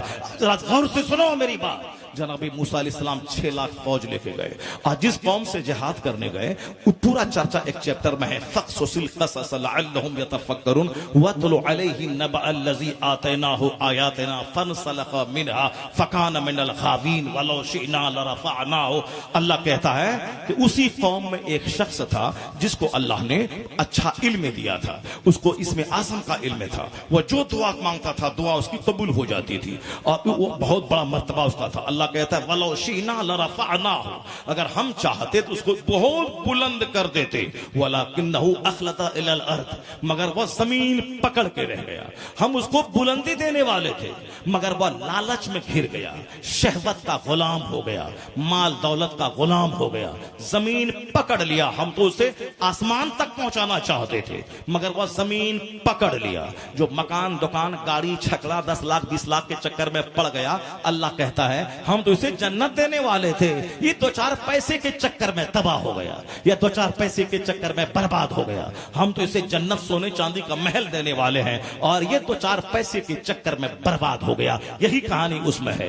बलम बिन बाउरा एक शख्स था जिसकी दरसगाह में 12,000 लोग दवात और कलम लेके उनकी गुफ्तगू नोट करने के लिए बैठते थे। इतना बड़ा मुअल्लिम था वो, इसमें आज़म उसको मालूम था, जो दुआ करता था दुआ कबूल होती थी। जब मूसा अलैहिस्सलाम की फौज ने हमला किया, हमला करना चाहा और फौज करीब आने लगी तो उस कौम के लोग आ गए बलम के पास और कहा कि तू मुझसे वो दावत है, तू मूसा अलैहिस्सलाम के खिलाफ दुआ कर ताकि हमारी कौम हारे नहीं, उसकी कौम हार जाए, वरना वे लोग हमारे शहर पे हमला करेंगे, हमारे शहर को लूट लेंगे, हमारे शहर पे कब्जा कर लेंगे। कहा नहीं, वो अल्लाह के नबी हैं, मैं उसके खिलाफ नहीं दुआ कर सकता है। जरा गौर से सुनो मेरी बात, अब फिर तुम्हारे हर 100 सवाल का जवाब इसमें मौजूद है। जरा जोर से बोलो सुभान अल्लाह, हाथ रख के बोलो ला इलाहा इल्लल्लाह। गौर से सुनो इसको, अपने बाप भाई को सुनाओ और अपनी बहनों को सुनाओ, और चौक चौराहे पे पान की दुकान पे अपने सारे भाई को सुनाओ गौर से। तुम बोलता है ना कि अल्लाह कहाँ है, रसूलुल्लाह कहाँ है, मुसलमान जलील क्या हो गया, पढ़ा लिखा मौलवी बोलता है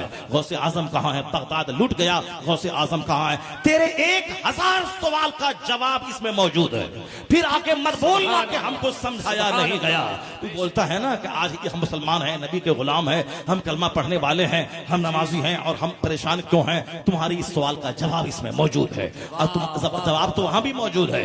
फजर के टाइम में धामनगर शरीफ में अगर 25 मस्जिद है तो 2500 मस्जिद के अंदर झांक के देखना, आबादी है मोहल्ले की 1000 और नमाजी हैं 5 आदमी, ये 95 आदमी घर में सोए हुए हैं और कहता है अल्लाह कहाँ है, अल्लाह कहाँ है। अरे तू कहाँ है, तू कहाँ है, ये गरीबान में झांक के देख के तू कहाँ है। अगर 100% नमाजी मस्जिद में हो जाए तो जो काम बम से नहीं होगा, वो नमाजी की दुआ से हो जाएगा, वो नमाजी के सजदे से हो जाएगा। जो हाल तेरे धामनगर की मस्जिद का है वही हाल पूरे हिंदुस्तान का है, और वही हाल पूरी दुनिया का है, तो वही हाल पूरी दुनिया का है। तो अपने अंदर गरीबान में झांक के देख और सारी दुनिया के मुसलमानों के हालात का जायजा ले ले। बलम क्या बोला? नहीं नहीं, वो अल्लाह के नबी है, उसके खिलाफ हम दुआ नहीं करेंगे। लोगों ने नजराना देना शुरू किया, तोहफा तहफ़ दिया, इतना तोहफा दिया, ये बेचारा तोहफे के लालच में पढ़ करके उन कौम की ख्वाहिश पूरी करने के लिए, बद्दुआ करने के लिए पहाड़ पे चढ़ गया। पहाड़ जो इसमें आजम इसको मालूम था, जो मुस्तजाब दवात था, 12,000 स्टूडेंट्स जिसकी महफिल में दवात कलम लेके जिसकी बात को लिख लिख ले बैठते थे। इतना बड़ा मर्तबा अल्लाह कहता वाला शीना लरफाना हो, अगर हम चाहते उसको बुलंद कर देते जो इल्म हमने उसको दिया था, मगर ये दुनिया के चक्कर में पड़ के बर्बाद हो गया। तोहफा तहफ़ लोगों ने दिया, तोहफा तहफ़ नजराने के चक्कर में दब गया और ये खड़ा होकर दो बद्दुआ करने लगा। जब ये बद्दुआ करने लगा तो जबान उसकी लटक गई कुत्ते की तरह, सीने पे जबान लटक के आ गई। कुरान क्या कहता है कि इन ततरुक यलहस इन तहमिल अलैहि यलहस और ततरुक अलैहि यलहस। कुरान कहता है इसकी मसल हो का मसलिल कल्ब, इसकी मिसाल कुत्ते की के कुत्ते को पर बोझ डालो तो भी जबान निकालता है, अब बोझ नहीं डालो तो भी जबान निकालता है। यानी कुत्ते की तरह ये लालची हो गया, माल दौलत के शौक में मूसा अलैहिस्सलाम के खिलाफ बद्दुआ करने के लिए ये पहाड़ पे चढ़ के बद्दुआ करना शुरू किया। और जब ये बद्दुआ करने लगा तो जबान लटक के यहां तक आ गई। अल्लाह कहता है कुत्ते की तरह जबान लटक गई उसकी, बोझ डालो तो भी जबान लटकाए और कुत्ते को छोड़ दो तो भी जबान लटकाता है।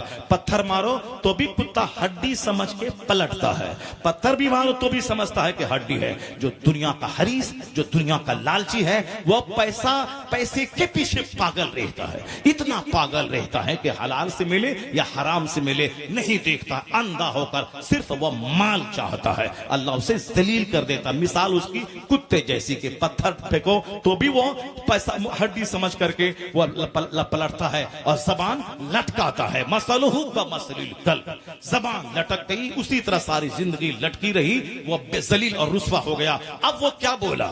ए मेरी कौम, मैं तो बर्बाद हो गया, मेरी दुनिया भी गई, मेरी आखिरत भी गई, मैं तो बर्बाद हो ही गया तुम्हारे चक्कर में, ये देखो मेरा क्या हाल हो गया।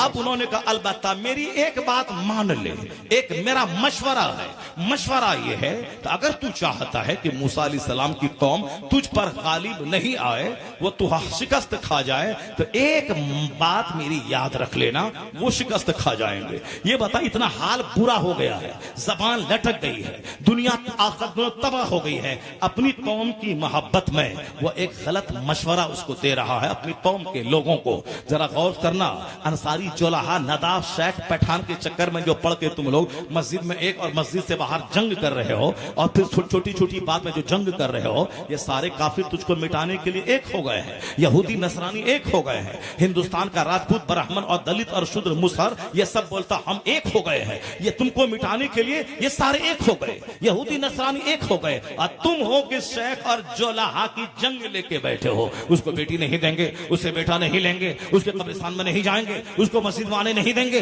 उसको जलसे में आने नहीं देंगे। ये क्या तमाशा लेके बैठा है? दुनिया तुझे मिटाने पे तुली है और तू छोटी छोटी बात में जंग करने पे तुला है। जब वो तुझे मिटाने के लिए एक हो गया है तो तू भी इस्लाम बचाने के लिए एक हो जा, इस्लाम बचाने के लिए एक हो जा। छोड़ दे नदाफ और जोलाहे की जंग, छोड़ दे शेख और पठान की जंग, और छोड़ दे कब्रिस्तान में और कब्रिस्तान और मदरसा और मस्जिद की जंग। अल्लाह के नाम पे एक हो जा, मुस्तफा के नाम पे एक हो जा, गौस के नाम पे एक हो जा, गरीब नवाज के नाम पे एक हो जा, आला हजरत के नाम पे एक हो जा, मुजाहिदे मिल्लत के नाम पे एक हो जा। जब तू भी बोलता मैं मुजाहिद को मानता हूं और तू भी बोलता मैं मुजाहिद को मानता हूं, फिर लड़ाई कहां की है, फिर झगड़ा कहां का है, फिर फोन कहां का है, फिर मना करना कहां का है, फिर अपने आलिमों को मना करना कहां का है? जब तू बोलता है कि मैं भी मुजाहिद का मानने वाला हूं, मानने वाला है या धोखा देने वाला है? जब मानने वाला है तो छोटी छोटी बात में कौम को क्यों लड़ाता है, कौम को क्यों बर्बाद करता है? काफिर तुझे काटने के लिए एक हो गया है और तू आपस में कट क्यों रहा है? छोड़ दे सारी बातें, एक हो जा, मुजाहिद के नाम पे एक हो जा, आला हजरत के नाम पे एक हो जा। जब तू एक हो जाएगा तो फिर तू बोलेगा तू एक हुआ है मिटाने के लिए, अब हम एक हुए हैं इस्लाम बचाने के लिए। तेरा इत्तेहाद तेरा इत्तेहाद उसका गुरूर तोड़ देगा, तेरा इत्तेहाद उसका गुरूर तोड़ देगा। छोटी छोटी बात को छोड़ दे, मुजाहिदे मिल्लत के नाम पे एक हो जा, एक हो जा। हमारी कोई हैसियत नहीं है, मौलाना की हमारी कोई हैसियत नहीं है, मुजाहिदे मिल्लत के नाम पे तो एक हो जा, आला हजरत के नाम पे तो एक हो जा, गौसे आजम के नाम पे एक हो जा। छोटी छोटी बात छोड़ दे, हटा दे। न किसी मामा की बात कर, न किसी भांजा की बात कर, न किसी मौलवी की बात कर, न किसी किराएदार की बात कर। मुजाहिद के नाम पे एक हो जा, आला हजरत के नाम पे एक हो जा, गरीब नवाज के नाम पे एक हो जा। जब एक हो जाएगा कुफ्र थर्राएगा, शिर्क मिट जाएगा। नारे तकबीर, नारे रिसालत, उलमा अहले सुन्नत। वाह सुभान अल्लाह, सुभान। सुनो गौर से, सुनो गौर से मेरी बात जो मैं कह रहा हूं। उसने क्या मशवरा दिया? उस शख्स ने मशवरा दिया कि अगर तू शिकस्त चाहता है कि मूसा अलैहिस्सलाम की कौम को शिकस्त मिल जाए, सिर्फ एक काम करना, सिर्फ एक काम करना। सबकी तवज्जो है मेरी तरफ, सब सुन रहे हैं मेरी बात? तो क्या कहा उस शख्स जो दुनिया तबाह बर्बाद हो गया, जिसको इसमें आजम मालूम था, जो दुआ करता था दुआ कबूल होती थी, मगर दुनिया के माल ने उसको बर्बाद कर दिया। अब वो मूसा अलैहिस्सलाम के खिलाफ दुआ करने लगा, जबान कुत्ते की तरह लटक गई। वो तो बर्बाद हो ही गया, दुनिया और आखिरत दोनों तबाह हो गई। लेकिन वो मशवरा क्या देता है? अगर तू चाहता है कि उसकी फौज तुझ पर कब्जा न करे, एक काम करना। जब मूसा अलैहिस्सलाम की 6 लाख फौज तेरे शहर में घुस जाए, तू अपनी खूबसूरत लड़कियों को बनाकर, सजाकर, संवार कर उनकी फौज में दाखिल कर देना। एक बंदा भी अगर जिना कर लिया तो उसकी फौज हार जाएगी। एक बंदा भी अगर जिना कर लिया उसकी फौज हार जाएगी। ये ट्रिक काम आ गया। उसने मशवरा दिया, उसकी कौम ने अपनी खूबसूरत बेटियों को सजा सवार कर मेकअप करवा के मूसा अलैहिस्सलाम की फौज में दाखिल कर दिया, दाखिल कर दिया। तो जब हाकिम मूसा अलैहिस्सलाम के बहुत सारे लोग उनके मानने वाले निगाहों को नीची किए हुए थे, उस पर नजर नहीं दौड़ाते थे।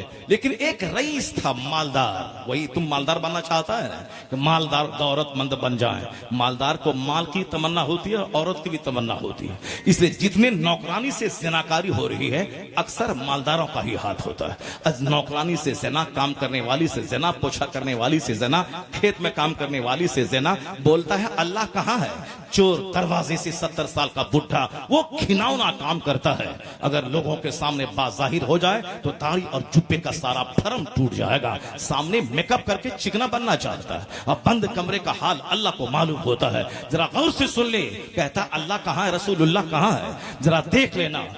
एक रईस ने खूबसूरत लड़की को देखा, उसे गोद में उठाया, मूसा अलैहिस्सलाम के पास पहुंच गया और कहा कि हुजूर ये मेरे लिए हलाल है या हराम है? मूसा अलैहिस्सलाम ने कहा ए बदबख्ती से हटा दे, अपने जुदा कर, ये हराम है, ये हराम है, अपने से अलग कर। मगर शहवत का, ख्वाहिश का भूत सवार जब हो जाता है, मौलाना मौलवी की तकरीर असर नहीं करती है। बड़ा हक समझाने आए हैं, बड़े बड़े मौलाना आए चले गए, ये हक बताने आए हैं, ये हमको नमाज पढ़वाने आए हैं। हाँ, तुम जाओ जहन्नम में जाओ, हराम चाटो, ज़िना करो, शराब पियो, नमाज छोड़ो और जहन्नम में चले जाओ। तुम जाओ, जब तुम जहन्नम में जाने के लिए ही पैदा हुआ है तो तुझको तकरीर अच्छी कहां लगेगी? तू तो तकरीर समझाने वाले को बहुत समझेगा ही। इसीलिए जिसको अमल नहीं करना होता है वह मौलाना के खिलाफ कुछ न कुछ इल्जाम लगाता है। इसकी पगड़ी टेढ़ी है, इसकी नाक टेढ़ी है, इसका तौलिया अच्छा नहीं है, इसका पैर चौड़ा है, इसका मुंह ऐसा है, वो फला जगह ऐसा था, वो हलवा खा रहा था, वहां चौक चौराहे पे पान खा रहा था, वह गुटखा खा के पिरकी फेंक रहा था। अरे गुटखा खा रहा था, हलवा खा रहा था, पान खा रहा था, ये हराम तो नहीं है ना? मगर शराब पीना तो हराम है, ज़िना करना तो हराम है। तू शराब पी रहा है, तू ज़िना कर रहा है, तू नमाज छोड़ रहा है और आलिम के खिलाफ बोलता। वो हलवा खा रहा था चौक पे घूम घूम के, अगर घूम घूम के हलवा खा रहा था तो हराम कर रहा था क्या वो? लेकिन चूंकि शैतान उसको बताता है कि तू जो कर रहा है और ये तुमको समझा रहा है, तुझको अमल नहीं करना है, तो उनका ये ऐब दिखा देता है शैतान। अब उसको ये हाईलाइट करता है। जब ये खुद बुरा है तो दूसरे को क्या समझाएगा? जब ये खुद पान खाता है दूसरे को क्या समझाएगा? जब ये खुद खैनी खाता है दूसरे को क्या समझाएगा? शैतान बहुत चालाक है। इसीलिए न समाज के जमींदारों की ग़ीबत चाय की दुकान पे होती है, न पत्नीदार की ग़ीबत चाय की दुकान पे होती है। ग़ीबत किसकी होती है? मौलाना की होती है, इमाम साहब की होती है, मुअज्जिन साहब की होती है। जो सारा शहर सोया है और जो मौलाना 5 वक्त नमाज मस्जिद में सफ़े अव्वल में पढ़ता है, जो मुअज्जिन 5 बार अजान देता है, कम से कम इतना ही तो समझ लेता ये मुझसे अच्छा है, ये अजान देता है, 5 टाइम नमाज पढ़ता है, हम 1000 कुछ करें मगर ये हमसे बेहतर है। ये शैतान कभी दिल में यह बात आने नहीं देता है, और जिस दिन ये बात आ गई ये मुझसे बेहतर है, तब वो उनकी बात पर अमल भी करेगा, उसकी नकल भी करेगा। तो शैतान कब चाहता है कि तू जन्नत चला जाए, इसीलिए समझाने वाले के खिलाफ दिमाग में बात डाल देता है ताकि ये अपने दिल को समझा दे, ये खुद गलत है तो ये हमको क्या समझाएगा, ताकि शराब पीता रहे, ज़िना करता रहे। यही हाल शुरू से अब तक तमाम शरीरों का रहा है कि समझाने वाले ही में कोई न कोई ऐब निकाल के उसी को ट्यूमरलाइज कर दिया ताकि कोई समझाने वाला नहीं रहे। सुनो गौर से, वो मालदार किस दिमाग पे शहवत का भूत सवार था। अब वो नबी, अल्लाहु समद नबी, रसूल, उलुल अज़्म रसूल, बड़े रसूल 5 हैं, मूसा अलैहिस्सलाम, ईसा अलैहिस्सलाम, नूह अलैहिस्सलाम, इब्राहिम अलैहिस्सलाम और हमारे पैगंबर आखिर ज़मान सल्लल्लाहु तआला अलैहि वसल्लम। ये 5 जबरदस्त बड़े साहिब अजीमत रसूल है। उसी में से एक मूसा अलैहिस्सलाम है, सिर्फ नबी नहीं, सिर्फ रसूल नहीं, उलुल अज़्म, बड़े मर्तबा वाले रसूल।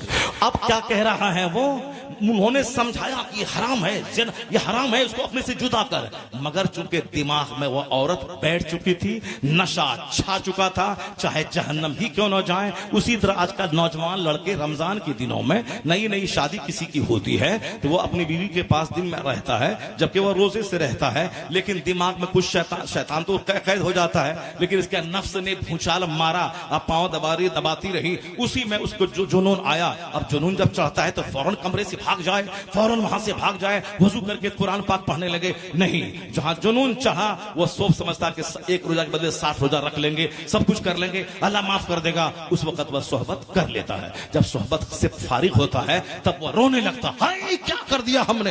अब वह दौड़ के मौलाना के पास आता, हुजूर हमसे जुल्म हो गया, हुजूर हमसे खता हो गई, अरे क्या हुआ रे, क्या हुआ रे। कहा हुजूर क्या करें, पांव दबा रही थी, नहीं जी मन माना, हमने ऐसा कर लिया, अब क्या होगा हुजूर, क्या होगा हुजूर। अब 1 रोजा के बदले में 60 रोजा कंटिन्यू रखना पड़ेगा, 60 रोजा कंटिन्यू। अगर 30 रख लिया, 1 छोड़ दिया, फिर अलग स्टार्टिंग करो, 60 रोजा रखना पड़ेगा। तो अगर मन में आ रहा था फौरन वहां से भाग जाता, वुजू कर लेता, मस्जिद चला जाता। नहीं, जब जुनून चढ़ता है तो कुछ समझ में नहीं आता है। शैतान समझा देता है ये हराम थोड़ी है, बीवी है ना, चलो रोजा टूटेगा 30 रोजा रख लेना, अभी तो चलो जो काम है वो काम कर लिया जाए। नफ्स पे कंट्रोल, लैश शदीदु बिसुरा इन्नमा शदीदुल लज़ी यमलिकु नफ्सहु इंदल गज़ब। अल्लाह के रसूल कहते हैं पहलवान वो नहीं है जो सामने वाले को पछाड़ दे, बल्कि पहलवान वो है जो गुस्से के वक्त में कंट्रोल रखे। पहलवान वो है जो अपने नफ्स पर काबू रखे, नफ्स पे काबू रखे। क्योंकि आज बर्गर चाउमीन सब खा करके नफ्स तो बेलगाम हो गया है। इसीलिए अपनी बीवी खूबसूरत घर में है, हूर जैसी, वो अच्छी नहीं लगती, और दूसरों की कोई चोड़ेल भूतनी को देखा उसी को दिल दे दिया, उसी के पीछे पागल है। बाल बच्चा भूखा है और सारा सामान उसी के घर में पहुंचा रहा है, क्योंकि उस चोड़ेल और भूतनी को शैतान ने खूबसूरत बना के पेश किया है। यही है, हलाल अच्छा नहीं लगता, हराम अच्छा लगता है। हलाल का की सूखी रोटी हराम के बिरयानी से बेहतर है। अपनी बीवी वह तू समझ ले, अब तय कर ले, अपनी बीवी वो खूबसूरती में दुनिया की सारी औरतों से ज्यादा खूबसूरत है। अपनी बीवी से मोहब्बत कर, उनसे बातें कर, उनकी बदजबानी पे सब्र कर, और उनसे दिल लगा, उनसे मोहब्बत की बात कर, उनको इज्जत दे, सम्मान दे, उनको खूबसूरत बना के रख, उसको मेकअप का सामान दे, उसको अच्छे कपड़े दे, उसको सजा सवर कर रहने के लिए उसको बोल। अपना सारा पैसा उस पर खर्चा करता कि तू ज़िना से बच जाएगा, तेरी आंख बहकने से बच जाएगी। वरना अगर बीवी को तुमने मार पीट किया, वह बेचारी नर्वस हो गई, तो फिर दूसरों की तरफ दिल दरा जाएगा, तो ज़िनाकार हो जाएगा, दीन ईमान सब तबाह हो जाएगा। जनाब मूसा अलैहिस्सलाम ने कहा खबरदार उसे अलग कर अपने से, मगर नहीं माना नबी की बात। वो अपने खेमे में ले गया, उस लड़की के साथ ज़िना कर लिया, सोहबत में मुलविस हो गया। इधर ज़िना करना था, उधर अल्लाह का अजाब टूट पड़ा। इतना अजाब फौरी नाजिल हुआ, प्लेग की बीमारी, ताउन का मर्ज आ गया। 1 घंटे के अंदर 70,000 लोग प्लेग की बीमारी में मुलविस होकर मर गए। 1 घंटे के अंदर। कौन? मूसा अलैहिस्सलाम की फौज का ही वो आदमी ज़िना किया था। मूसा अलैहिस्सलाम के मना करने के बाद भी अल्लाह का अजाब टूट पड़ा। 1 घंटे के अंदर 70,000 लोग प्लेग की बीमारी में मर गए। जब मूसा अलैहिस्सलाम के मुशीर को मालूम हुआ, वो आया, कहा क्या मामला है, कहा इसने ज़िना किया है। उन दोनों को संसार किया, मार दिया, उन दोनों को कत्ल किया। तब ये अजाब थमा तो आता उनका, लेकिन अजाब थमने से पहले पहले 70,000 लोग मर चुके थे। जनाब मूसा अलैहिस्सलाम नाराज होकर मैदान से निकल गए, सारी फौज चली गई, भाग गई, शिकस्त हुई। एक आदमी ने ज़िना किया था, 6 लाख फौज हार गई। एक आदमी ने ज़िना किया था, एक कौम मुस्लिम, एक ने ज़िना किया था, 70,000 मर गए प्लेग में, बाकी जो बचे सब मैदान से भाग गए। जनाब मूसा अलैहिस्सलाम नाराज होकर मैदान से चले गए, फरिश्ते नाराज होकर चले गए। हमारी फतह का सारा राज फरिश्तों की मौजूदगी है। मैदान बद्र में 12,000 फरिश्ते आसमान से जमीन पे उतर गए थे। 313 को फतह मिली थी। जिस घर में तिलावत इबादत हो, फरिश्ता रहता है, फरिश्तों की वजह से बरकतें नाजिल होती है। हमारी सारी मदद का राज फरिश्ता है। लेकिन ज़िना हुआ, फरिश्ते चले गए, नबी नाराज होकर चले गए, 6 लाख फौज हार गई। एक ने ज़िना किया था। वो बोलता अल्लाह कहाँ है, रसूलुल्लाह कहाँ है, मौलाना का कसूर है इसीलिए कौम परेशान है, नमाजी नेता का कसूर है कौम परेशान है, ओवैसी का कसूर है कौम परेशान है, मौलाना का कसूर है कौम परेशान है। एक ने ज़िना किया, 6 लाख फौज हार गई। उस फौज का कमांडर उलुल अज़्म रसूल था। एक ने ज़िना किया, कौम हार गई। अब तेरा आंख बंद करके देख ले, हर घर में ज़िना, हर समाज में ज़िना। क्या उड़ीसा, क्या बिहार, क्या बंगाल, क्या झारखंड, क्या हिंदुस्तान, क्या पाकिस्तान, क्या जॉर्डन, क्या मिस्र, क्या अमेरिका, क्या कतर, क्या बहरीन, हर घर में ज़िना, हर सोसाइटी में ज़िना, हर बिरादरी में ज़िना, अमीर में ज़िना, गरीब में ज़िना, शहर में ज़िना, देहात में ज़िना। ये बता दे, एक ज़िना किया 6 लाख फौज हार गई। या कदम कदम पे ज़िनाकार मौजूद है और तू बोलता है अल्लाह कहां है। अभी जो इज्जत बच रही है ये गनीमत शुमार कर कि हम तो तबाह बर्बाद हो गए होते, जमीन में धंस गए होते। क्योंकि शराबी भी यहां है, ज़िनाकार भी यहां है, सूदखोर भी यहां है, फिर भी इज्जत अगर बची हुई है, एहसान खुदा का, एहसान मुस्तफा का। हक जिंदाबाद जिंदाबाद जिंदाबाद। वाह वाह वाह वाह वाह वाह वाह वाह, माशाअल्लाह, जिंदाबाद जिंदाबाद जिंदाबाद। सुभान अल्लाह। 1000 सवाल का जवाब तुम्हारे पास। अल्लाह 1000 सवाल का नारा क्यों लगाता है, नारा मत लगाओ। हाँ, 1000 सवाल का जवाब इस कुरान पाक की आयत में। इतनी बुराइयों के बावजूद अगर शान सलामत है, बोली सलामत है, मस्जिद सलामत है, मदरसा सलामत है, हम लोगों की इज्जत सलामत है, तो एहसान मुस्तफ़ा का। बेशक बेशक, एहसान एहसान फजले इलाही है। अब जब फजले इलाही से इतने बुराइयों के बावजूद बचे हुए हैं, तो अब तौबा करके नेक बन जा, सुभान अल्लाह, बुराइयां छोड़ दे। सुभान अल्लाह, आने वाला माह रमजान इबादत का महीना बना दे। सुभान 11 महीने खूब भाग दौड़ किया, पेट नहीं भरा, तो 1 महीने में क्या पेट भरेगा। माह रमजान में काम कम से कम कर दे, खूब इबादत कर। 1 लाख दरूद, 1 लाख दरूद, बेशक बेशक, वाह 1 लाख दरूद पढ़ने को अपने लिए लाजिम करार दे दे। 1 लाख कलमा शरीफ पढ़ना है। कुरान पढ़ना नहीं आता, जो अच्छा पढ़ता है उससे सुनना है। तरावी की नमाज 5 दिन में नहीं, पूरे 300 दिन तरावी की नमाज होगी, और डेली 1-1 पारा, और पूरे 300 दिन तरावी की नमाज पढ़ी जाए। ऐसा नहीं कि 5 दिन पढ़ा फिर अपने भाग गए, नहीं नहीं, तौबा करो। अगर मर गए तो मोदी जी की गवर्नमेंट तो बनेगी 2-4 महीने के बाद, 2 महीने पहले ही तुम मर जाओगे, अपनी कब्र में अपने अंजाम को पहुंच जाओगे। जो होने वाला वो होगा, उस पर दिमाग नहीं लड़ाना है। सारी दुनिया का मालिक अल्लाह है। अल्लाह जिसे चाहता है हुकूमत देता है, और जिससे चाहता है छीन लेता है। कुलिल्लाहुम्मा मालिकल मुल्क तूतिल मुल्क मन तशा। उससे ज्यादा टेंशन नहीं लेना। सारा मुसलमान भी चाहोगे कि वो हार जाए, और अल्लाह उसको नहीं हराएगा तो नहीं हरा पाओगे तुम। चाहे सब ओवैसी बन जाए बच्चा बच्चा, और चाहे कुछ भी हो जाए, इसलिए ज्यादा टेंशन नहीं लेना है। अल्लाह रब्बुल इज्जत से अपना रिश्ता मजबूत कर लेना है, और कहना जो खुदा का फैसला होगा वो अच्छा फैसला होगा। अपना काम, अपने बच्चों को खूब पढ़ाओ लिखाओ, इंजीनियर बनाओ, डॉक्टर बनाओ, प्रोफेसर बनाओ, डीएम बनाओ, एसपी बनाओ, मौलाना बनाओ, मुहद्दिस बनाओ, फकीह बनाओ। अपने बच्चों सिर्फ तालीम तालीम तालीम तालीम। अपना काम सिर्फ एजुकेशन है, ताकि हमारे बच्चे डीएम बने, एसपी बने, मिनिस्टर बने। वो सिर्फ नेता नहीं बने, सिर्फ आप डीएम बने, एसपी बने, बैंक में जाएं, आप रेलवे में जाएं, ब्लॉक में जाएं, नौकरी करने वाला 30 साल नौकरी करेगा। नेता तो आज इलेक्शन जीता है, 5 साल के लिए है, 5 साल के बाद हारेगा, फिर सड़क छाप हो जाएगा। मगर तू डीएम बन जाता कि 30-35 साल तेरा बेटा एक डिस्ट्रिक्ट का मालिक बन के रहे। सिर्फ तालीम, जमीन बेच के, मकान बेच के बच्चों को पढ़ाओ। अगर अपना बेटा बोतवा है तो समाज का जो बच्चा ज़हीन है, इंटेलेक्चुअल है, उन बच्चों को पढ़ाओ। पूरे समाज में एक डीएम बन गया तो पूरे समाज की नाक बुलंद हो जाएगी। सब